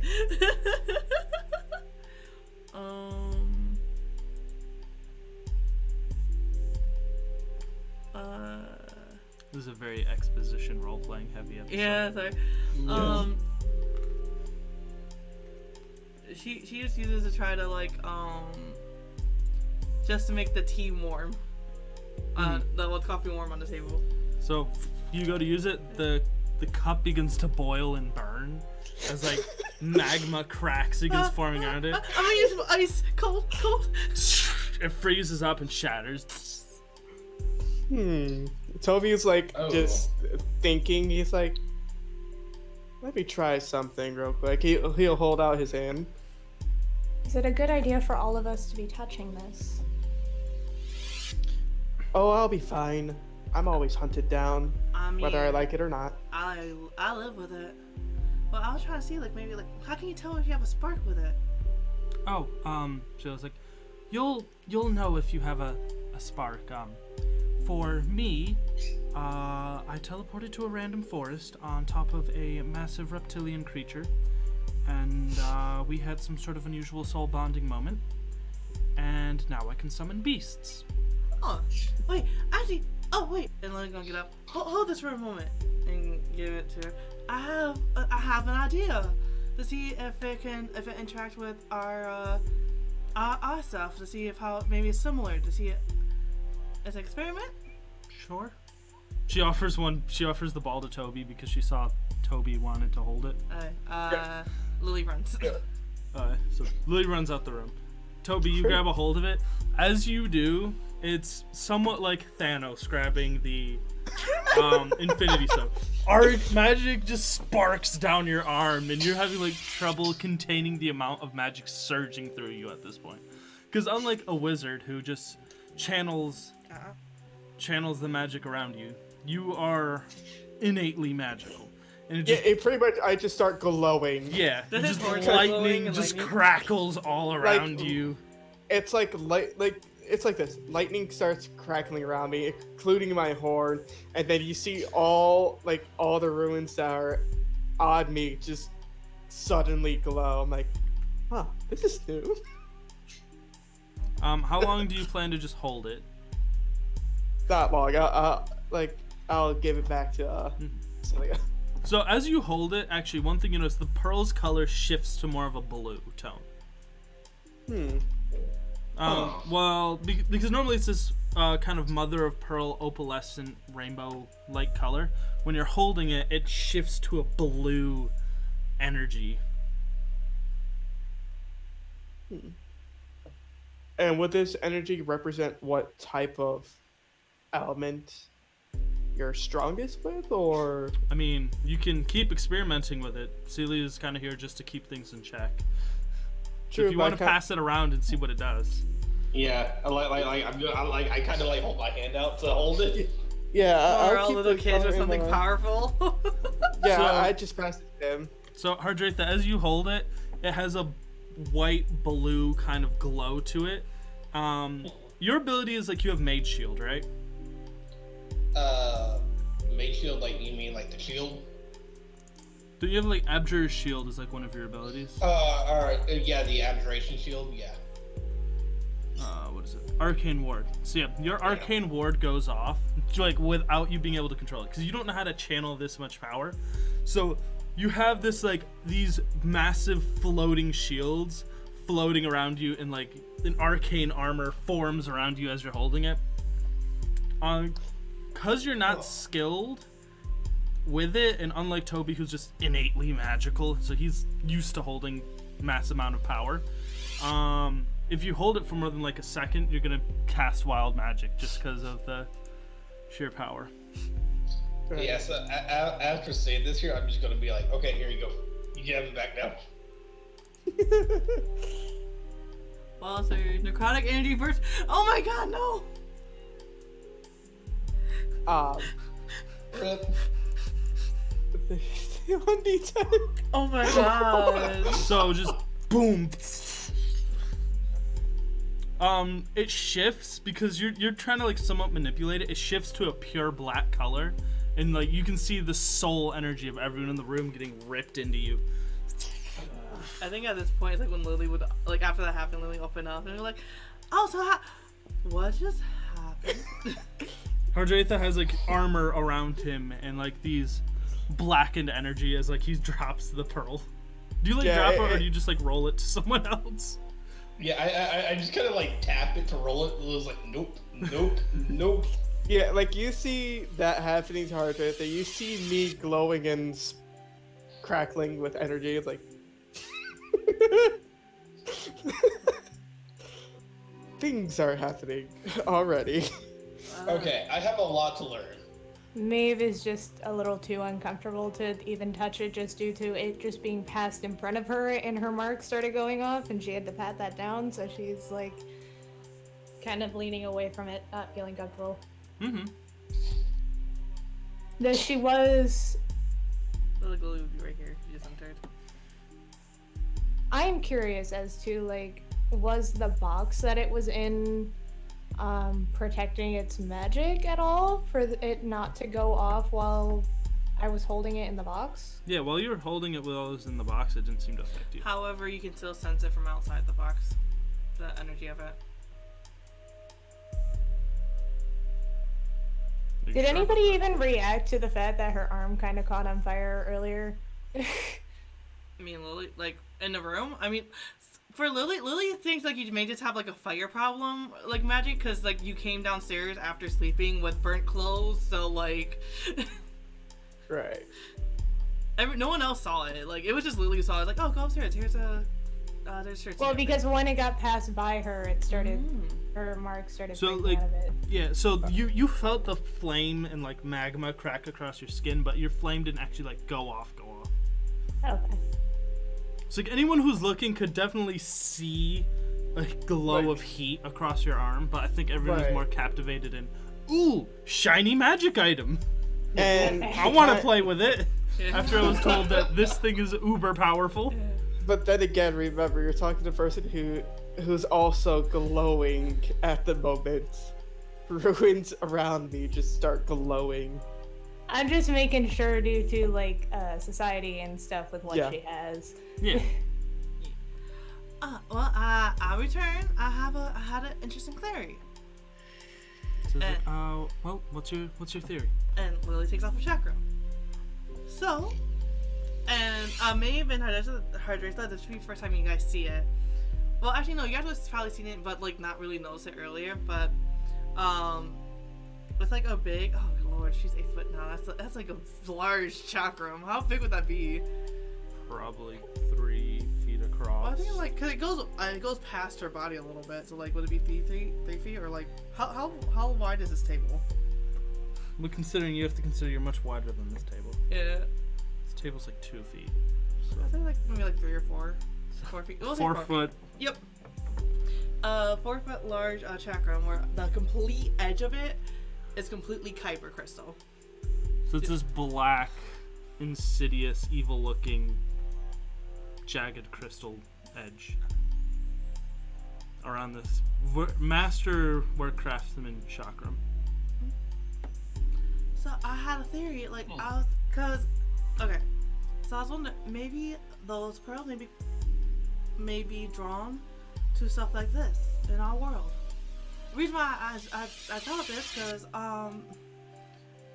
I didn't go look at the other place we were teleported to, but the first place we were, there was a large thing of just there was a large thing of kyber crystal there with Ebron in it, and it could be trying. If you say it likes fusing the more powerful things, that whole thing was super large, and that's like the equivalent of it in our thing, because there's well, I don't know, not a lot of people.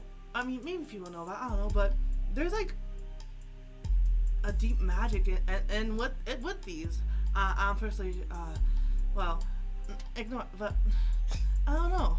So you just want to bring it close? Mhm. As you do, it shifts to black. And How like, does the pearl react to it? Actually, like, your Kyber wants to feed on the magic energy. It begins like pulling away chunks of magic energy away from pulls it back. from the pearl into your Kyber, and it glows slightly with this like dark purple, black purple energy on your chakram. So he was like, well, enough of this. Grabs the pearl back. Right.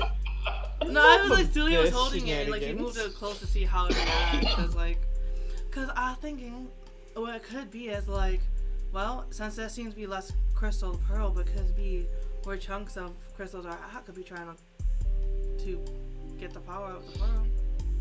Well, nonetheless, I don't think I should necessarily let all of you continue to toy around with these. Alright, look, with me, I like to say, I don't know what happened after I left. I was, for experiment purposes, let's check on the back.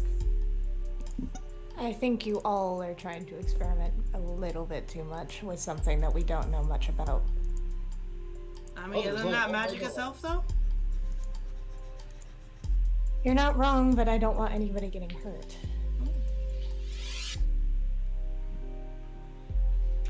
Well, I will put these. I don't know where we should store these. We have 2 of them now in one location. Well, I had one. The chest in which the one I had, I had it more so renovated, and if it was there for that long and no one else was find it. Well, there was the warding magic placed around it. Nuh-uh, there wasn't one on the chest. Well, the magic that sealed off the room itself. Yeah. Well, I mean, maybe for now,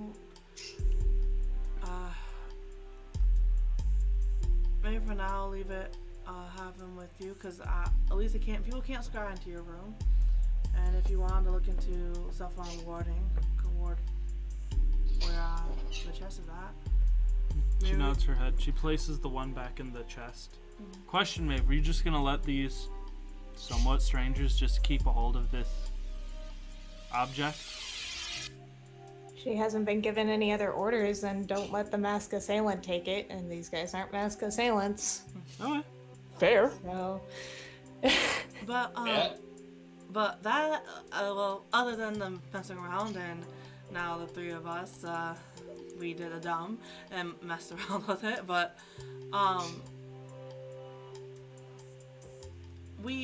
that 2 more so Maven, that is what you have. And if you want, maybe Celia, we can test this later, seeing if the one they have, if it shows the new places or if it just shows the same places. Maybe each don't. It could help deter either where, depending on where the pearl summons to whatever like calls this point, or if there's a certain set location for each one.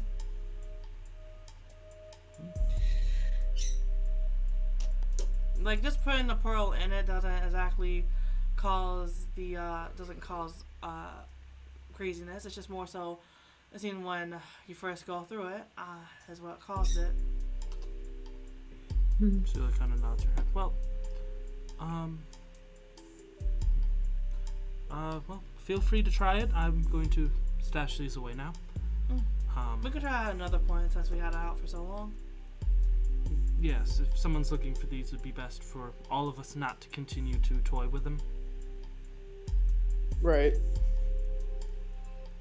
She looks specifically at Toby and Hardratha, who Toby has glowing arcane runes and thunder energy. It's slowly dwindling away. And Hardratha has like shields all around it. All the shields. All the shields. She like nods her head, picks it up. She'll return in a moment, and she steps out. But yeah, that's a.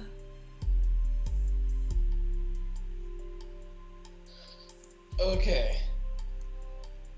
Yeah, definitely cannot let that guy get those. He don't need them. He's powerful enough as is. I have no idea what purpose for them are. I'm pretty sure because of how soon you got that ship was attacked, I'm pretty sure. Well, I'm sorry. It may have been because of me. Because of what we did with the mirror the first time. It could have caused whoever's looking for them to go in action more. To cause a surge. Yeah. So, I'm sorry about that.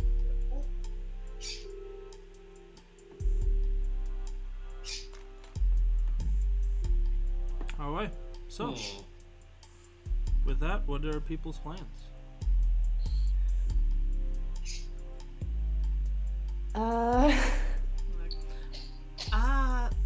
I personally, I don't know what to do with it. Other than right now, I just left it to Celia to try to figure it out.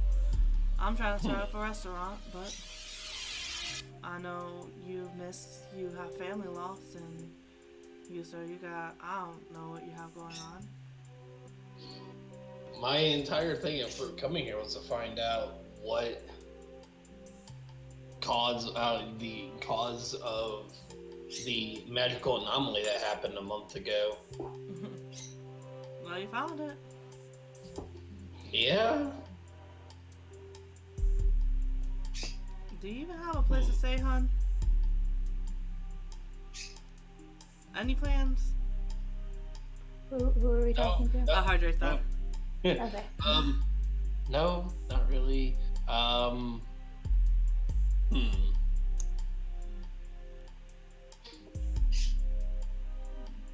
Is there a place where I might be able to learn more about magic? I'm just really fascinated with the subjects.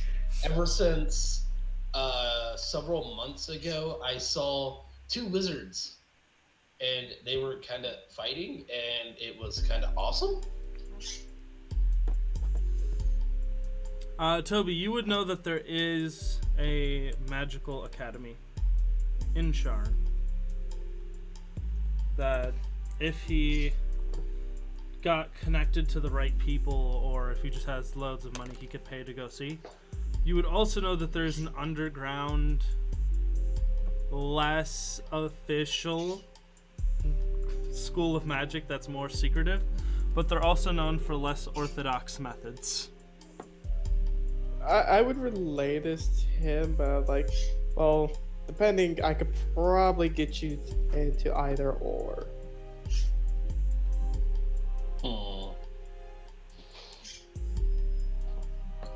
It's at least I could do, since you did bring me some information. Well, I appreciate that. Probably go with the less orthodox method. Some of those pompous people at academies kind of make me irritated. It's like hair goes like a little, almost reddish. This is like the fourth time you guys have all seen this. Yeah, no, guy's hair I'm gonna just question change him colors. I'm gonna question him about hair, by the way, what's with your hair? Oh, that it was a potion I drank a couple months back. My hair changes color based on my mood. That's a way to stick out of the crowd. At least you're always honest with your feelings. True. It's Well, An exactly easy way right. to tell when you're lying. Yeah, that too. True. Well, that's a good thing. I try to make a policy of not lying. And he kind of puts his hands near his mouth. It's like, I kind of suck at it as well. Well, honesty can always be a good thing. Depending Celia- on the situation. Celia enters back into the room. Well, I will be heading out. I need to procure some components. Splendid meeting all of you. I don't think actually I got Did any of you actually tell her your names, or? I didn't, unless somebody Oh. said it. What Yeah, exactly were your names again? I am Hardratha. It is nice to meet you. Celia, a planeswalker. Just call me Maeve. Oh, a Maeve? Or just Maeve? Maeve is fine. So she kind of nods her head and she gathers her books and gets going. Maeve, you are an eagle eye, so I will point it out. You do notice that Hardratha does have the blue suede book of the Admiral, as well as the Admiral's staff. Staff. There's no way to hide these two things. No. Yeah, she's probably gonna wait for most of the people to kind of calm down before turning to him and being like, So, where'd you get those? Mr. I must not tell lies. They were handed to me by Bluehorn. And do you know where he got them from? As far as I know, he went over and was over near the Admiral. Was he trying to help?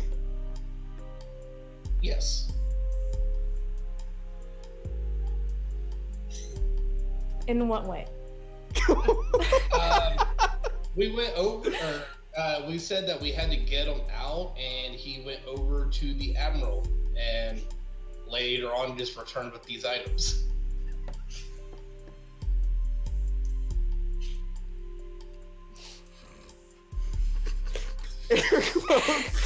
Oh, jeez. she's just kind of narrowed eyes at him currently. Like, to be fair, to Hardratha's knowledge, he is not telling a lie. He did not see Bluehorn kill the Admiral. Yes, he did. Because I remember you specifically saying he watched this happen. You did, Yeah. actually. Bluehorn, in fact, Bluehorn was blocking his vision of the Admiral because they're also the chair, or Yeah. table, or couch, or whatever. Well, it's more so like he was like, "Oh, you didn't bring him over? Okay, this is the thing."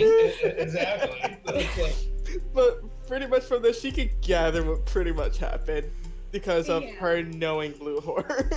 She What knows is? I mean, Bluehorn we have someone in chat saying, "But you saw it," so. She knows Even chat- Bluehorn. You guys are Yeah. part of an enemy house. She could probably tell what actually went down. So oh yeah, she definitely can. But to Hardratha's knowledge, he's telling the truth. So Hardratha believes that Hardratha is telling the truth. Whether anyone else does, that is up to your own personal insight to infer. She's just going to say, I'm going to assume by what I know of Bluehorn on what happened. I'll say it this way. He's lucky I didn't find out by him. You were off the hook, but why do you still have these?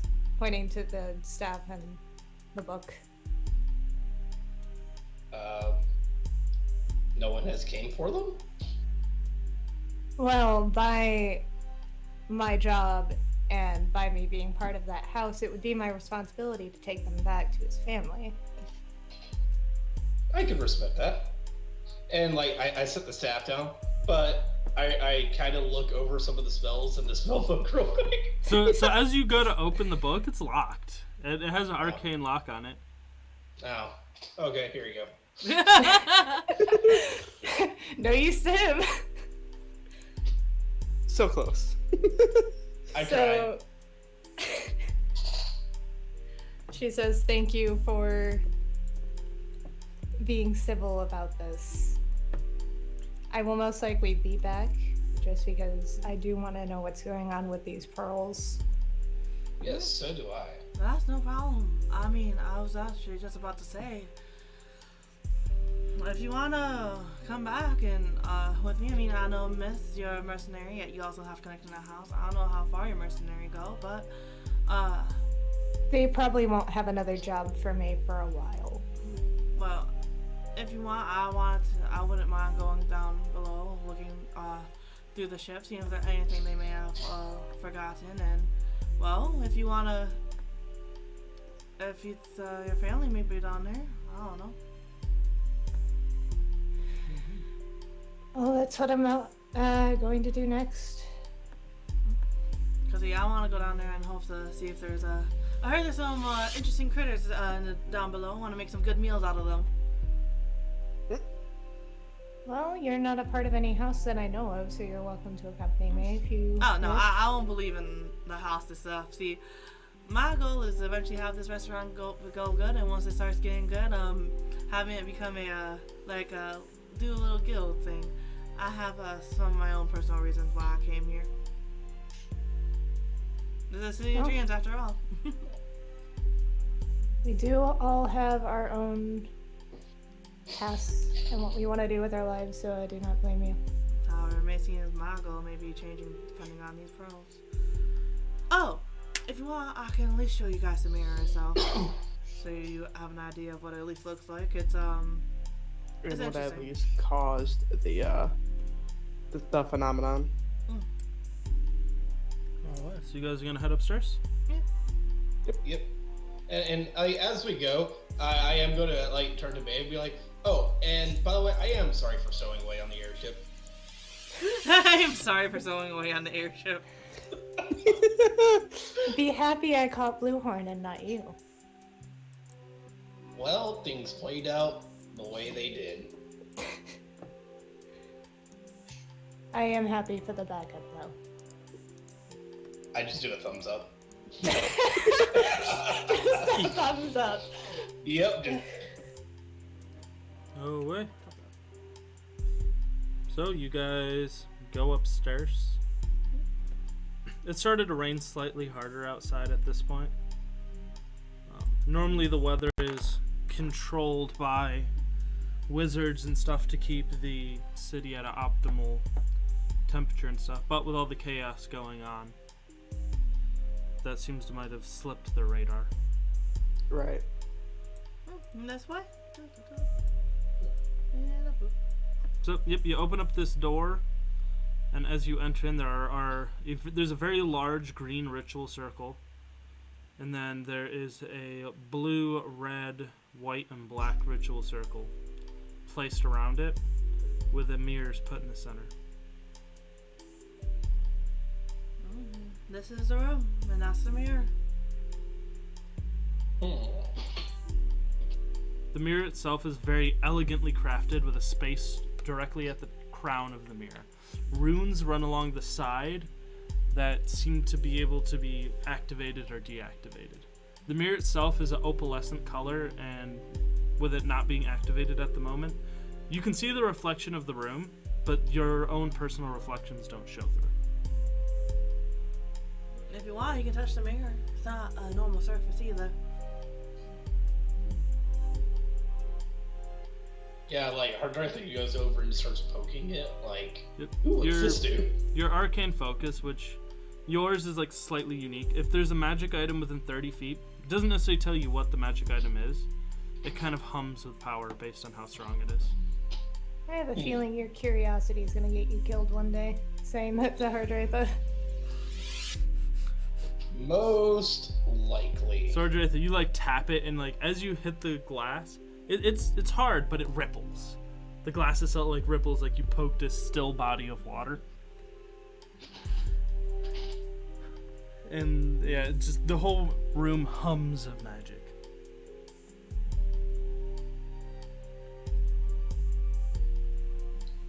And you said that you went through it earlier. The whole thing you saw is we put in a thing and I went through. Apparently, when I went through, a flashlight happened out here. It's like it was like having to force yourself into water.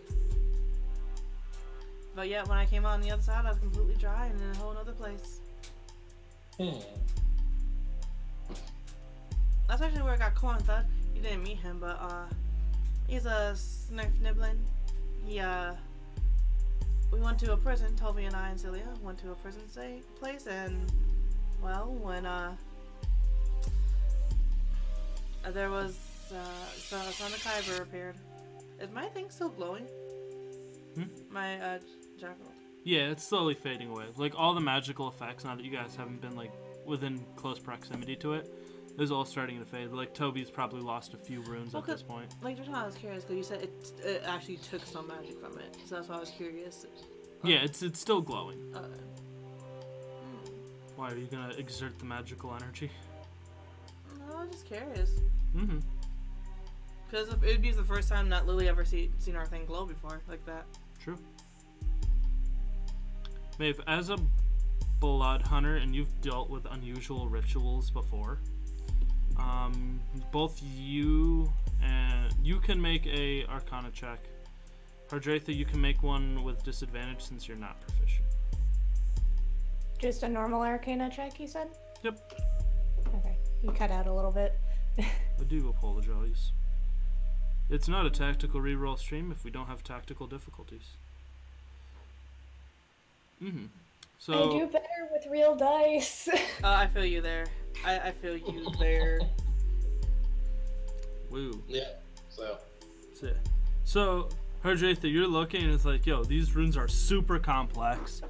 Definitely above your like skill level. Maeve, you're used to like, well, you don't know necessarily the fine details. You know magic in broad strokes. You hunt magic-based creatures and things like that on the regular. You're looking at it and like you can kind of infer that whatever these circles do, they draw a massive amount of magic, funnel them through directly into this mirror, and that's how it works. It seems like the most power is pulled from the green ritual circle, with the red, blue, white, and black as more supporting magical effects. So can I tell if the mirror is magic itself or if it's just the circles? The mirror itself is magic and it's made of magical properties, but the effect of the mirror is boosted dramatically by these circles. And with my knowledge of rituals and stuff, would I be able to know like what components are needed vaguely? So it doesn't look like any use of material components, but more raw magical power is fed in. So things of strong magic is fed into these circles. Maybe it just pulls it from the area around it. Maybe it pulls it from creatures. But it draws on the magic and then funnels it in. Maeve kind of clasps her hands together for a moment and goes, I'm gonna see when I go back to talk to the people of my house if I can access some files and old history about the old admiral to see if we can figure out what he was researching. Because you said this was his place before. That was his. From what I gather from this place, he took over. The food wasn't good, but it was the atmosphere that they liked and the pit fighting. Was this room here when you first came? There was. There was a ghost in here. I forgot what her name was, but there was a ghost here. She had a book. I have it over in my office area. I'll see what I can find. Probably with my connections, this will help the research on these things. All I ask is, I don't really want the higher up houses finding out too much. I know Alan's here, but and I wouldn't be surprised if maybe he is saying something and he is letting them know. Technically, as long as I'm vague about what I'm doing, I don't have to give details to my connections. So, because it seems like even you're, I don't know, there. It seems that even with him, like, high up as he is, if it was, if everyone else knew about that, so I'm pretty sure I'd be seeing a lot more people around here versus just. For any of my higher ups, as far as they know, I was ordered to flee. You guys can come back here anytime if you want to discuss about it, or if you need help with anything. My door will be open for you. And you, sir, if Hardratha, I'm pretty sure if you need a place to sleep for a little, I can make arrangements for you from now. Because I'm pretty sure, unlike Maeve here, you don't have a home to go to exactly. Well, we're gonna see how angry my house is at the failed mission, so. Alright. Well, good luck to you. Alright, so with roughly 30 minutes left on the stream, I'm going to let you guys split up and go and do what you want for the remaining time we have. So I'll go around the table. Toby, what do you want to do? I'm actually going to pull up the city map. So pretty much I will go meet up with Bullet Tooth, but I'm gonna go there and ask him also about a couple of things. One, like if my gear is ready yet, and also if we can get Hardratha into the underground area for magic. Oh wait. What do you want to do, Meg? She is most likely going to go back to where she would know she could report. So in the to her upper, house. so in the middle city, actually where you're at, you've roughly navigated Sharn once or twice before. You're not necessarily like well versed like Toby, who lives here. I like how it's just a big trap token on the bottom of the map. I'm sorry. Yeah, that's just to indicate that place is all kind of messed up at the moment. Yeah. You would know that literally if you go in the area where you're at, upwards, just get on a sky coach and you go up, you'll run into the Dragon House District. There's also Adventurers Guilds, there's the Wayfinder Foundation. There's like a lot of different organizations within the city.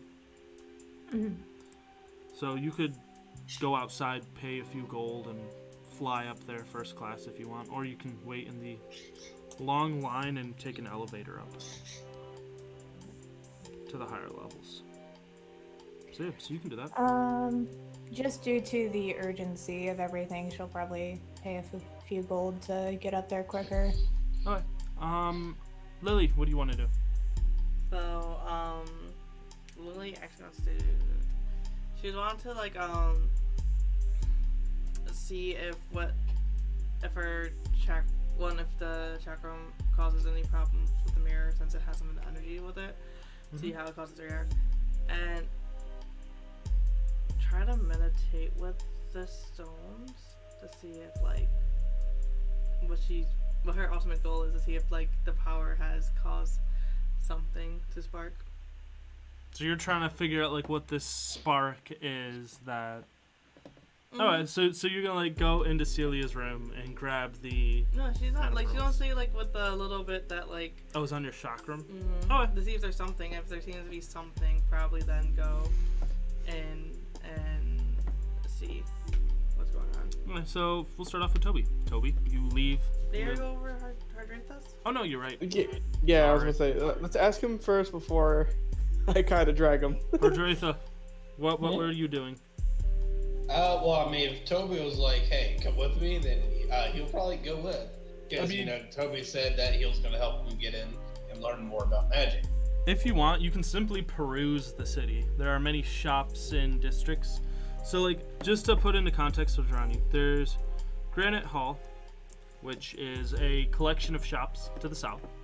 There's North Tower, which is also shops.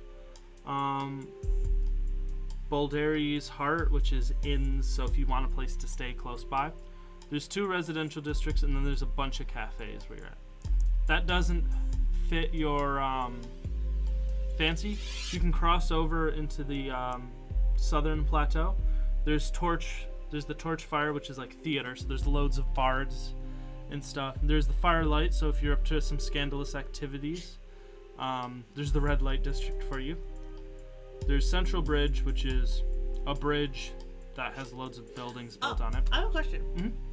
How much money did Hardratha get from Bullet? Oh, 5 gold pieces. Oh, you said it. Oh. Made it sound like it was so much more. Yeah, dropped it back on the table. I mean, it's 5 gold pieces in like copper and silver. Oh. Which, to put into perspective, right? The average It's- person gets 40 gold a month. Right. So, I mean, it isn't the worst thing. I was curious. Bullet Tooth's kind of a cheapskate. I'm not gonna lie. So you can carouse the city if you want. If looking at this map, if you're like, I want to go to Stone Guard, for instance, then I'll be like, yeah, you can go to Stone Guard and do whatever. I'll actually probably try to stay nearby. Are there actually any libraries nearby? Is there any libraries nearby? There is if you go up. Go up? Mm-hmm. Up to where? So you're currently in Lower Sharn. If you go to Middle Sharn, Oh, okay. Then you'll be where the libraries. Then you can go to where Yeah. the libraries are. Yeah, I'm going to go to the library. I'm trying to find a Middle Sharn map. Which... Alright, so, I stand corrected. In the Methys Plateau in Middle Sharn,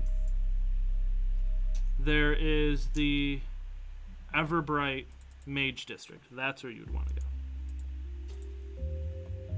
If you're looking for like purely magical stuff. If you just want a general library, then you can go to Central Sharn. Yeah, it'd probably be more magical focused, so. Alright. So now that we figured out what everyone is doing, I'm trying to find a good map. All of these maps suck. I may have to make my own map. Perfect. So we will start off with Toby. So you're gonna head up to North Tower? Yep. The usual spot. The sleazy clothes business that serves as a front for Bullet Tooth's base of operation. Yeah. What you see though isn't how it normally looks. As you come up, the front windows have been broken in, and the main door itself is slightly off its hinges. Strange. The rain still is like dripping outside. It's gotten more cloudy and slightly darker. There's less people on the streets, and those who are out are like have a mission. They're like going quickly to avoid the rain. I'm gonna head in. Mm-hmm. So you step inside. You smell the faint smell of like mothballs, that kind of like stale fabric smell. But like there's also a hinge of like burnt clothing. Like if you were to burn cotton or wool Yeah. in the air too. Where the normally very lazy tiefling attendant sits, the desk has been toppled over. And the door leading into the back, which is almost always locked, has been knocked off its hinges as well. As you like take in the surrounding, you don't seem to sense anyone in this location particularly. Just in case, he's gonna have his crossbow at hand while his claws are out. Mm-hmm. And he's gonna head on in and see if he can find anything. So you come inside the back room. Often there's poker games, and this room is like filled with the smell of cigar and cheap alcohol that Bullet Tooth fancies oh so much. The table in here has been toppled over, and there is a decent amount of blood soaked into the floor.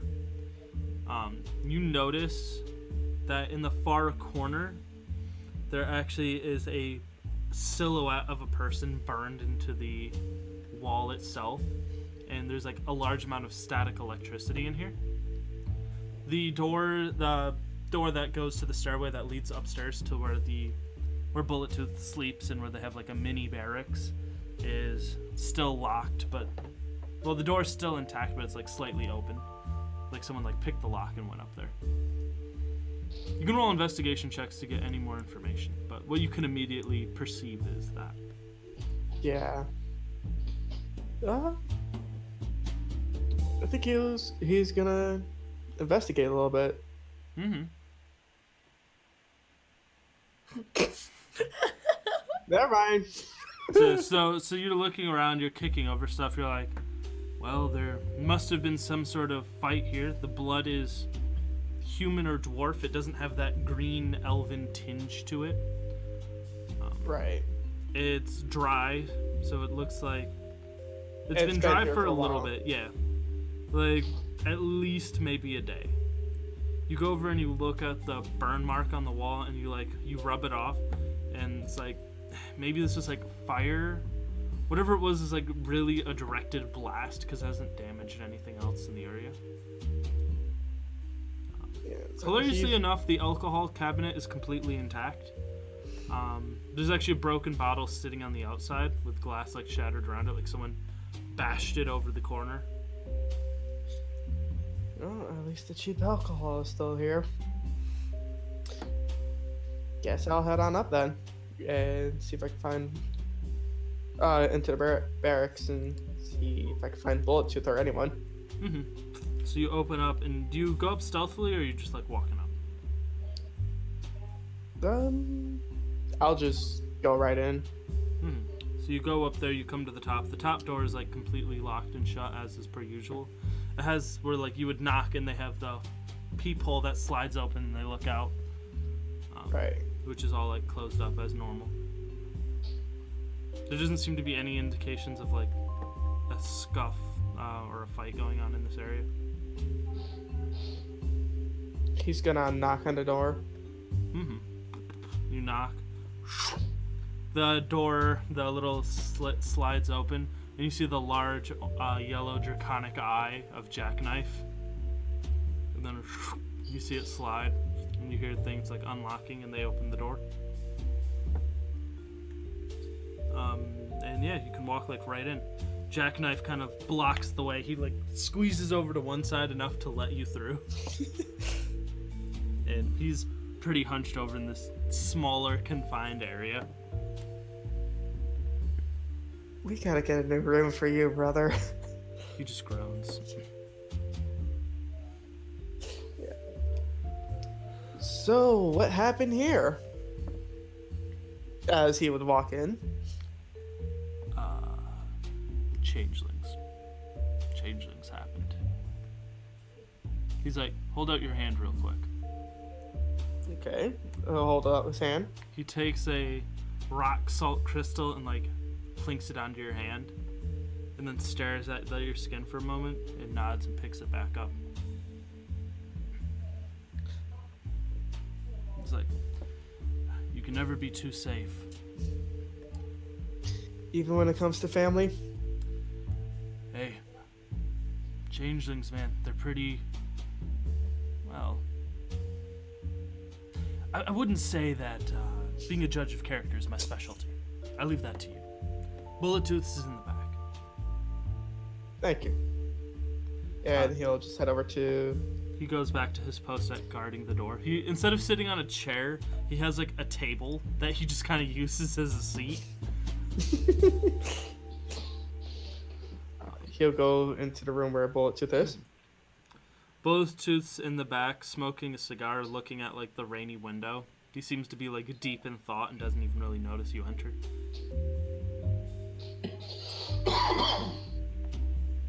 It looks like I missed all the fun, Bullet Tooth. He turns around like quickly. Ah, Toby. Good.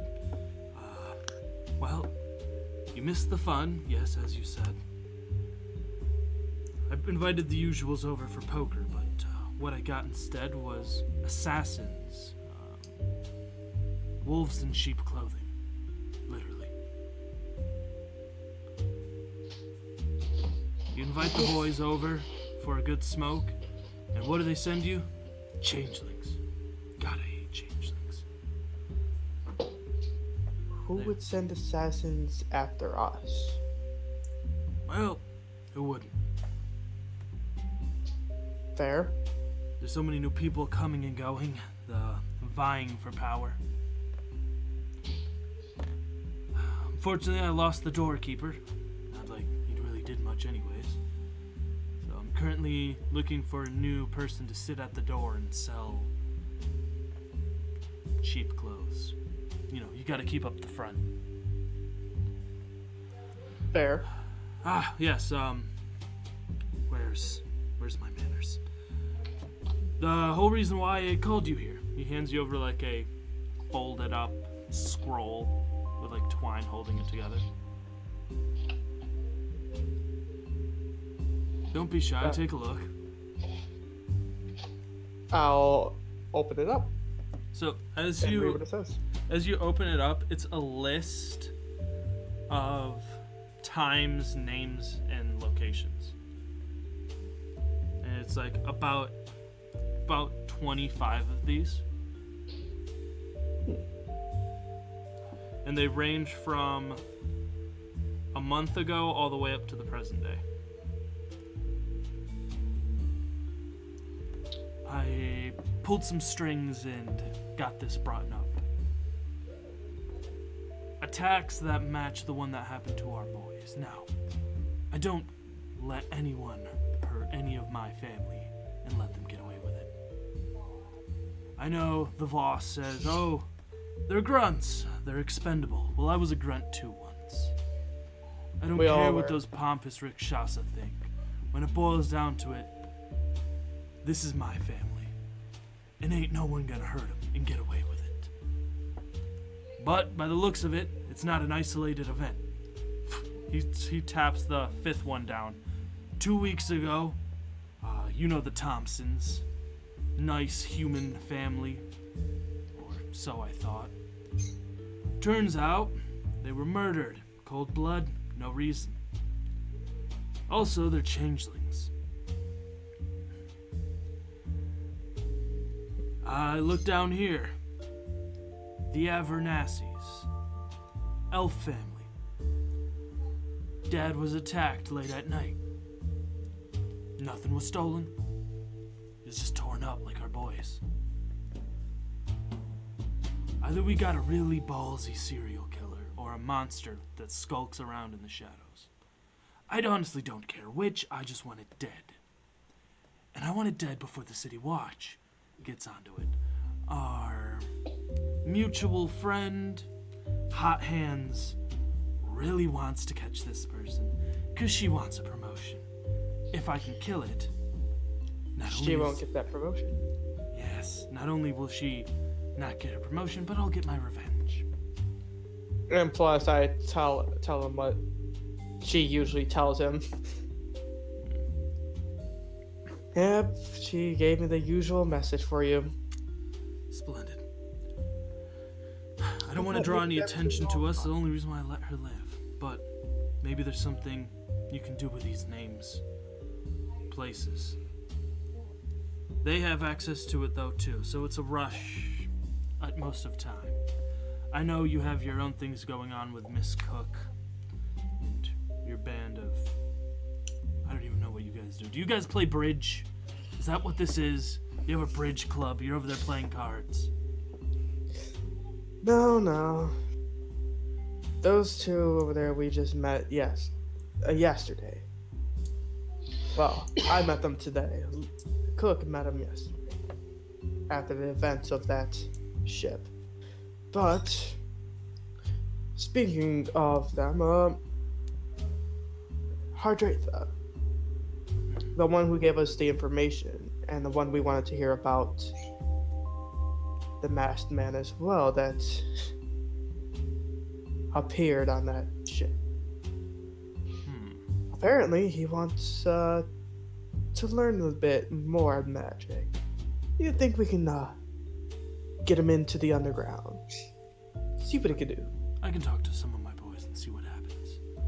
Give me 3-4 days. I'll get back to you. All right. So, we'll cut over to Maeve. Okay. You got a sky coach. You can check off 1 gold piece up to Middle Sharon. Dropped off right in the tower section that is the Dragonmark district. There's a decent amount of middle-class people milling about, and you can clearly see your people's colors flying proud. Mm-hmm. The Kraken banner hangs from the tower that belongs to your group, and you head in. Inside, it's as easy as simply flashing your ring. You're let in, no questions asked. Mm-hmm. And you know where the standing office for your less than favorite person? Yeah.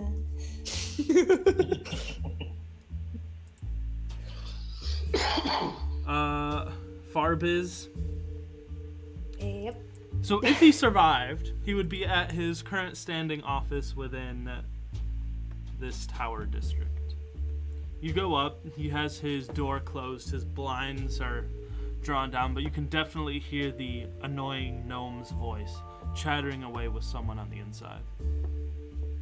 I'm just gonna go up and knock on the door. Who is it? Your favorite house agent. Oh God! What? By the gods! Well, we'll continue this conversation later. You see the door open, and you see like a plucky young adventurer walking out. I was just looking for a replacement for you. Great. It's not his voice. Glad to see you didn't I know. die. It's more of a snarky preference. Yeah. Well, come in. Hurry up, sit down. She does as she's told. So. How'd you survive? Well, I don't know exactly what you know. What I know happened that on you your end? abandoned your Just so I can- post, ran away. We assumed you No. were dead. I was given an order from the Admiral to flee. Since when do you take orders from anyone? It was my job this time around. I usually try to do my job. Quite. Well, what the hell happened? The How ship did he was die? attacked. Attacked by who? We have rivals all Some over the place. I need masked- names. Some masked assailant told me to leave. He rolls his eyes as he writes it down. You can definitely tell that he has not slept within 2 days. Normally his very pristine upkeep self is a little bit shaggy. You see there's loads of paperwork strewn across his desk. And he just flips one of these paperworks over and begins like writing on it in ink and quill. Masked man attacked. The whole upper bridge was torn asunder. Was there a bomb or something that you missed? There was some sort of weird magic. When I tried to protect the Admiral, the attack was thrown back at him. I'm not sure what these people are or what kind of magic that they're using. But they Normally- wanted to kill the Admiral and they succeeded. Great. We have murderers on the loose. I'll put out a group. Well, of course, as you can see, I survived. Surprisingly, we didn't have too many casualties. Many injuries, though. Well, the ship was torn apart and people were thrown out of it. So you just ran away, abandoned your post? I followed orders. Fair enough. What happened to our stowaways? They're dead, I'm hoping. He was also killed by the assailant. Splendid. At least I have some good news. Well, alas, I am getting a group of people together to be a salvage crew. We'll be heading in at some point within the next week or so, but I'm currently dealing with a PR nightmare. As your handlers, the upper crust, are definitely curious on if you're alive, which I know you are now. How the Admiral died, which I now also know. I'm going to say I'm gonna put you on ice for a little bit. I don't have any jobs until this blows over. Frankly, I personally want to keep my job. So, do me a favor and don't cause any trouble. I will try my best, though I do have a question for you. Shoot, what is it? No, I I don't know want to go on my- a date. That is not what I was going to ask. My family was on the ship. I forgot the name of my husband.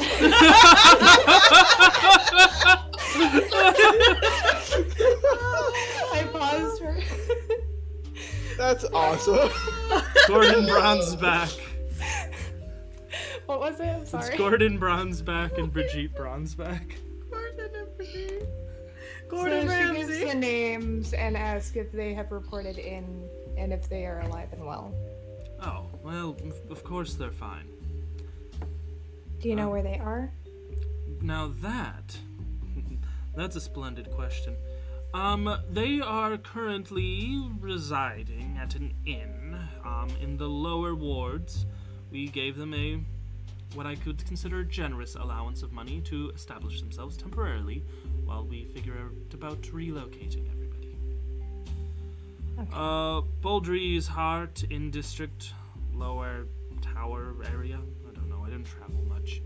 I stay in my office, because that's where it's safe. They're staying there in one of the inns. I can get you the name in a bit. I would greatly appreciate it. Hey, they're right by, not too far from Lily, because Lily's on the corner. Yeah. Well, So- convenience. The Broad Seal Tavern. is the I name will of the most place. likely, unless there's something that you're wanting me to do, I will most likely stay with them until any orders are given. Personally, if you really want to know what I want you to oust yourself as a hypocrite. Tell everyone that you are one of the enemy and never come to my office again. Oh my god. You know I'm not gonna do that. Yeah, I know. Splendid. The other thing you could do is, I don't know, die in action as a hero. We can pay out your family a huge sum of money, and then I too can be free of you. But, that's up to you. And as I said, truly, just stay out of the way. Don't go being a hero, saving people.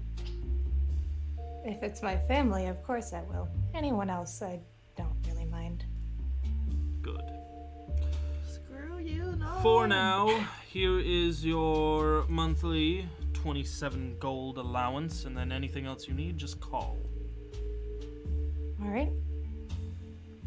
You might be asking, well, why is it less? You normally get 50 a month. Well, because currently, you're missing an action, and I'm just reallocating funds. And he just, puts it down. The board doesn't need to know you're alive. Go deal with your family. Will do. Just let me know when another assignment comes. Of course, your next assignment will probably come up whenever, Maeve Bronzeback shows up from the dead. I don't know where you are. Dabs his pen. Don't Well, I come could around always here unless report you to need something. people- I could always report to people who are higher if you're not willing I'm doing to you a let them favor, know I'm Maeve. alive. Do you want to be reassigned, sent halfway across Covert? Because I can arrange it. I'm assuming a vacation would be good for you. You can tell that he's like, I'm doing myself a favor by doing you a favor.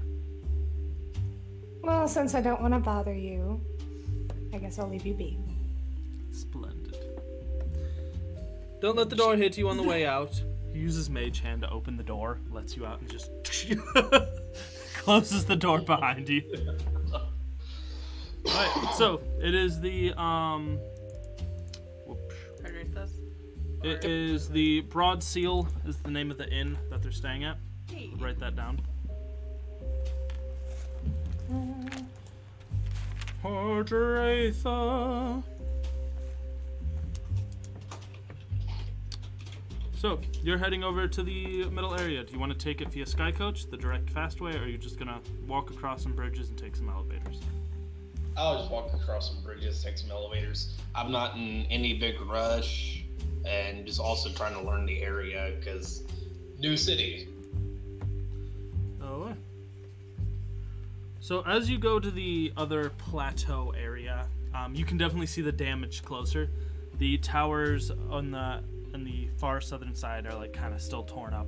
There's already a crew of people working. You enter into the area. I had it here a second ago. Stand by. The Everbright District. And it is full of magical shops and oddities. There are definitely a large population of wizards and sorcerers, spellcasters in general, milling about in here. It has a very high fantasy feel. Most of the things are powered purely by magic. There are doors that just open on their own accord when you enter close to it. There are familiars milling about. And the city guard in this area are all Eldritch Knights. Most of their swords double as wands, and they have wands built into the hilt. Are you looking for anything in particular, or are you just gonna peruse? Just kind of peruse.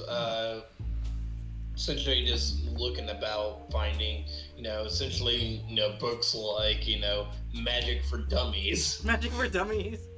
Oh, eh? So you enter into like a spellbook shop.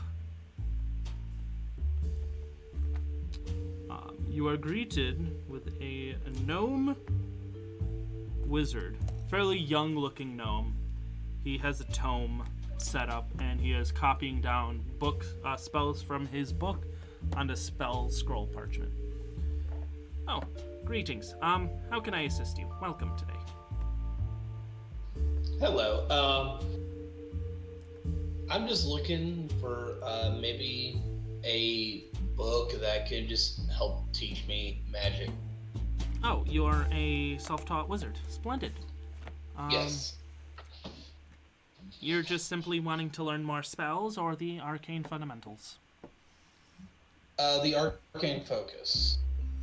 Splendid. Interesting. So you're new to magic as a whole, or are you fairly proficient in arcane knowledge? Not so much. I pretty much just started not too long ago. Just maybe about 1 or 2 months ago. Anyway, he goes over. He pulls out this very thick, old tome and slams it down on the counter. This, if you spend about probably, I don't know, if you're a fast reader, I would say a month. Reading it on your downtime. I'm pretty sure you could break that up. You could pretty much learn all the fundamentals of magic. This book, though, I'm not really super thrilled to part with it. It's 300 gold. It is a Academy basic book, and I will give it to you for, 300 gold, unless you have something to trade for it. And this is like a really thick tome. Yeah. Looking it over, I'm just like, what about for this? I pull out the obsidian staff. Ooh, well, this is quite a rarity. So you pull out the staff, you set it down, and you're just like letting him look at it? Yep. Well, you're gonna trade this in, well, what exactly does this here staff do?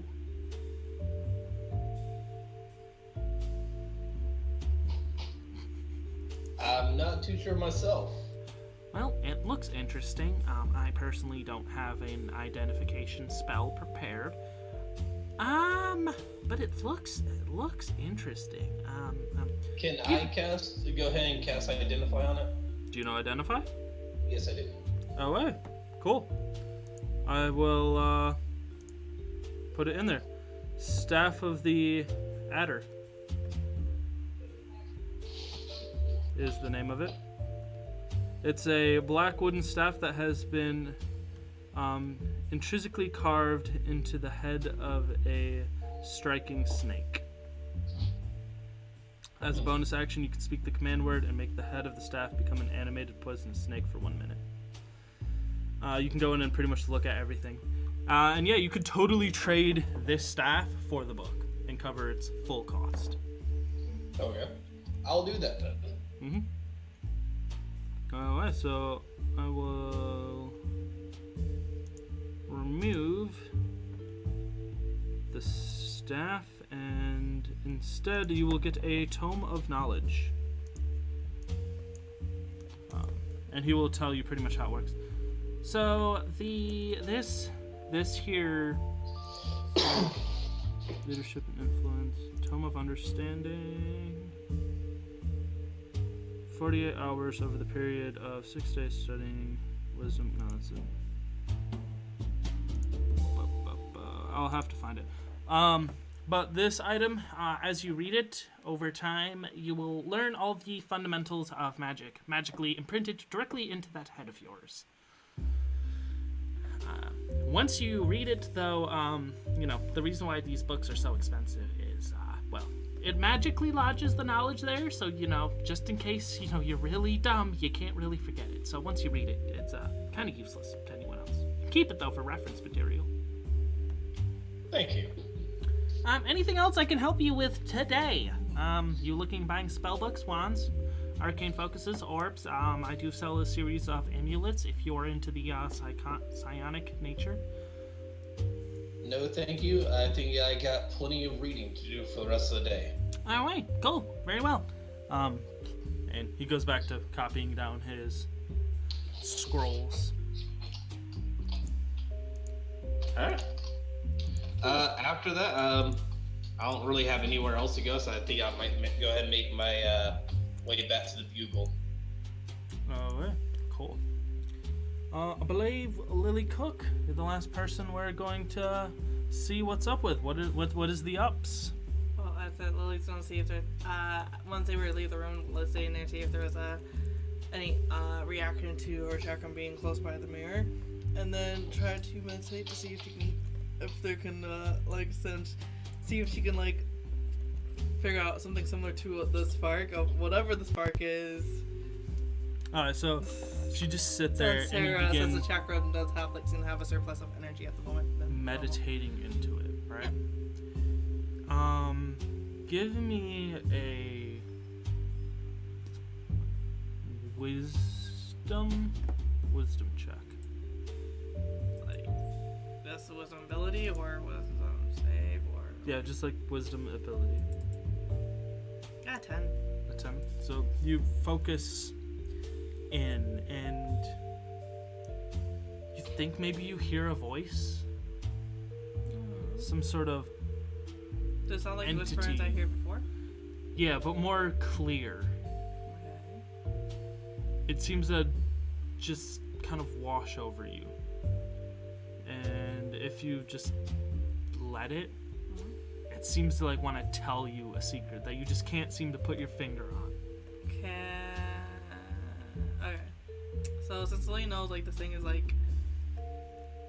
her chakra probably sends a of a Kyber and all. Can she see if she slides her paw on the edge of it and lets it cut to see if she lets her if that can help it become clearer? So you cut. Yeah, she basically runs her hand alongside, lets it cut her paw to see if causing a more I guess life essence to it helps her be able to hear what it's trying to say more. So you're gonna chalk off one hit die then. So you cut your hand and you focus your life energy, and it latches on, and you just. It's not a language you understand, but you feel like you know it. Oh, okay. You have this understanding of there's something there. If you could just reach farther. And as you're doing it, you're focusing, and you feel it's less of an internal spark and more of the chakram itself pushes magic through you. And you feel this temporary swell of arcane energy. And your eyes flash open, and as you look around, things have weird hazes of maybe it's magic that you're seeing.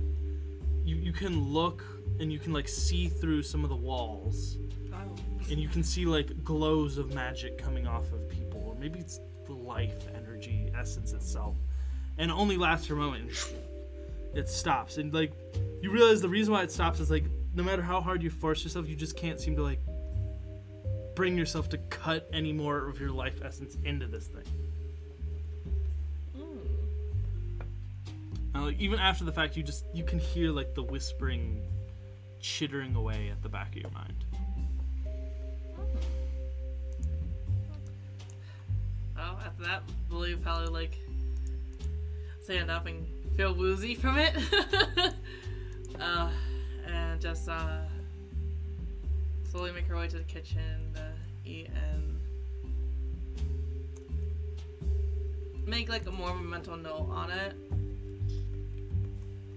And it's like, as a somewhat distract her to start cooking to prepare for like if anyone comes. Eventually Hardratha returns. Ah, howdy, hon. Hello. Guess you need a place to sleep? Yes. He like kind of like looks down. It's all good. Just give me a moment. I'm just cooking something, and if you wanna head upstairs, that one room by the hallway that you came in, you can go there. It's fine. Thank you. We will end tonight's session as the... Oh wait, did my chakra react to the mirror at all with the surplus of energy in it? No. Oh. Christ. Okay. The camera pulls away. Let's set some quick atmospheric music here.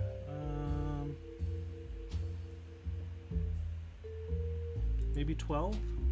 Oh, fine. 12 or 13? Probably 13. Stand by for one moment. My Jerry is Jerry.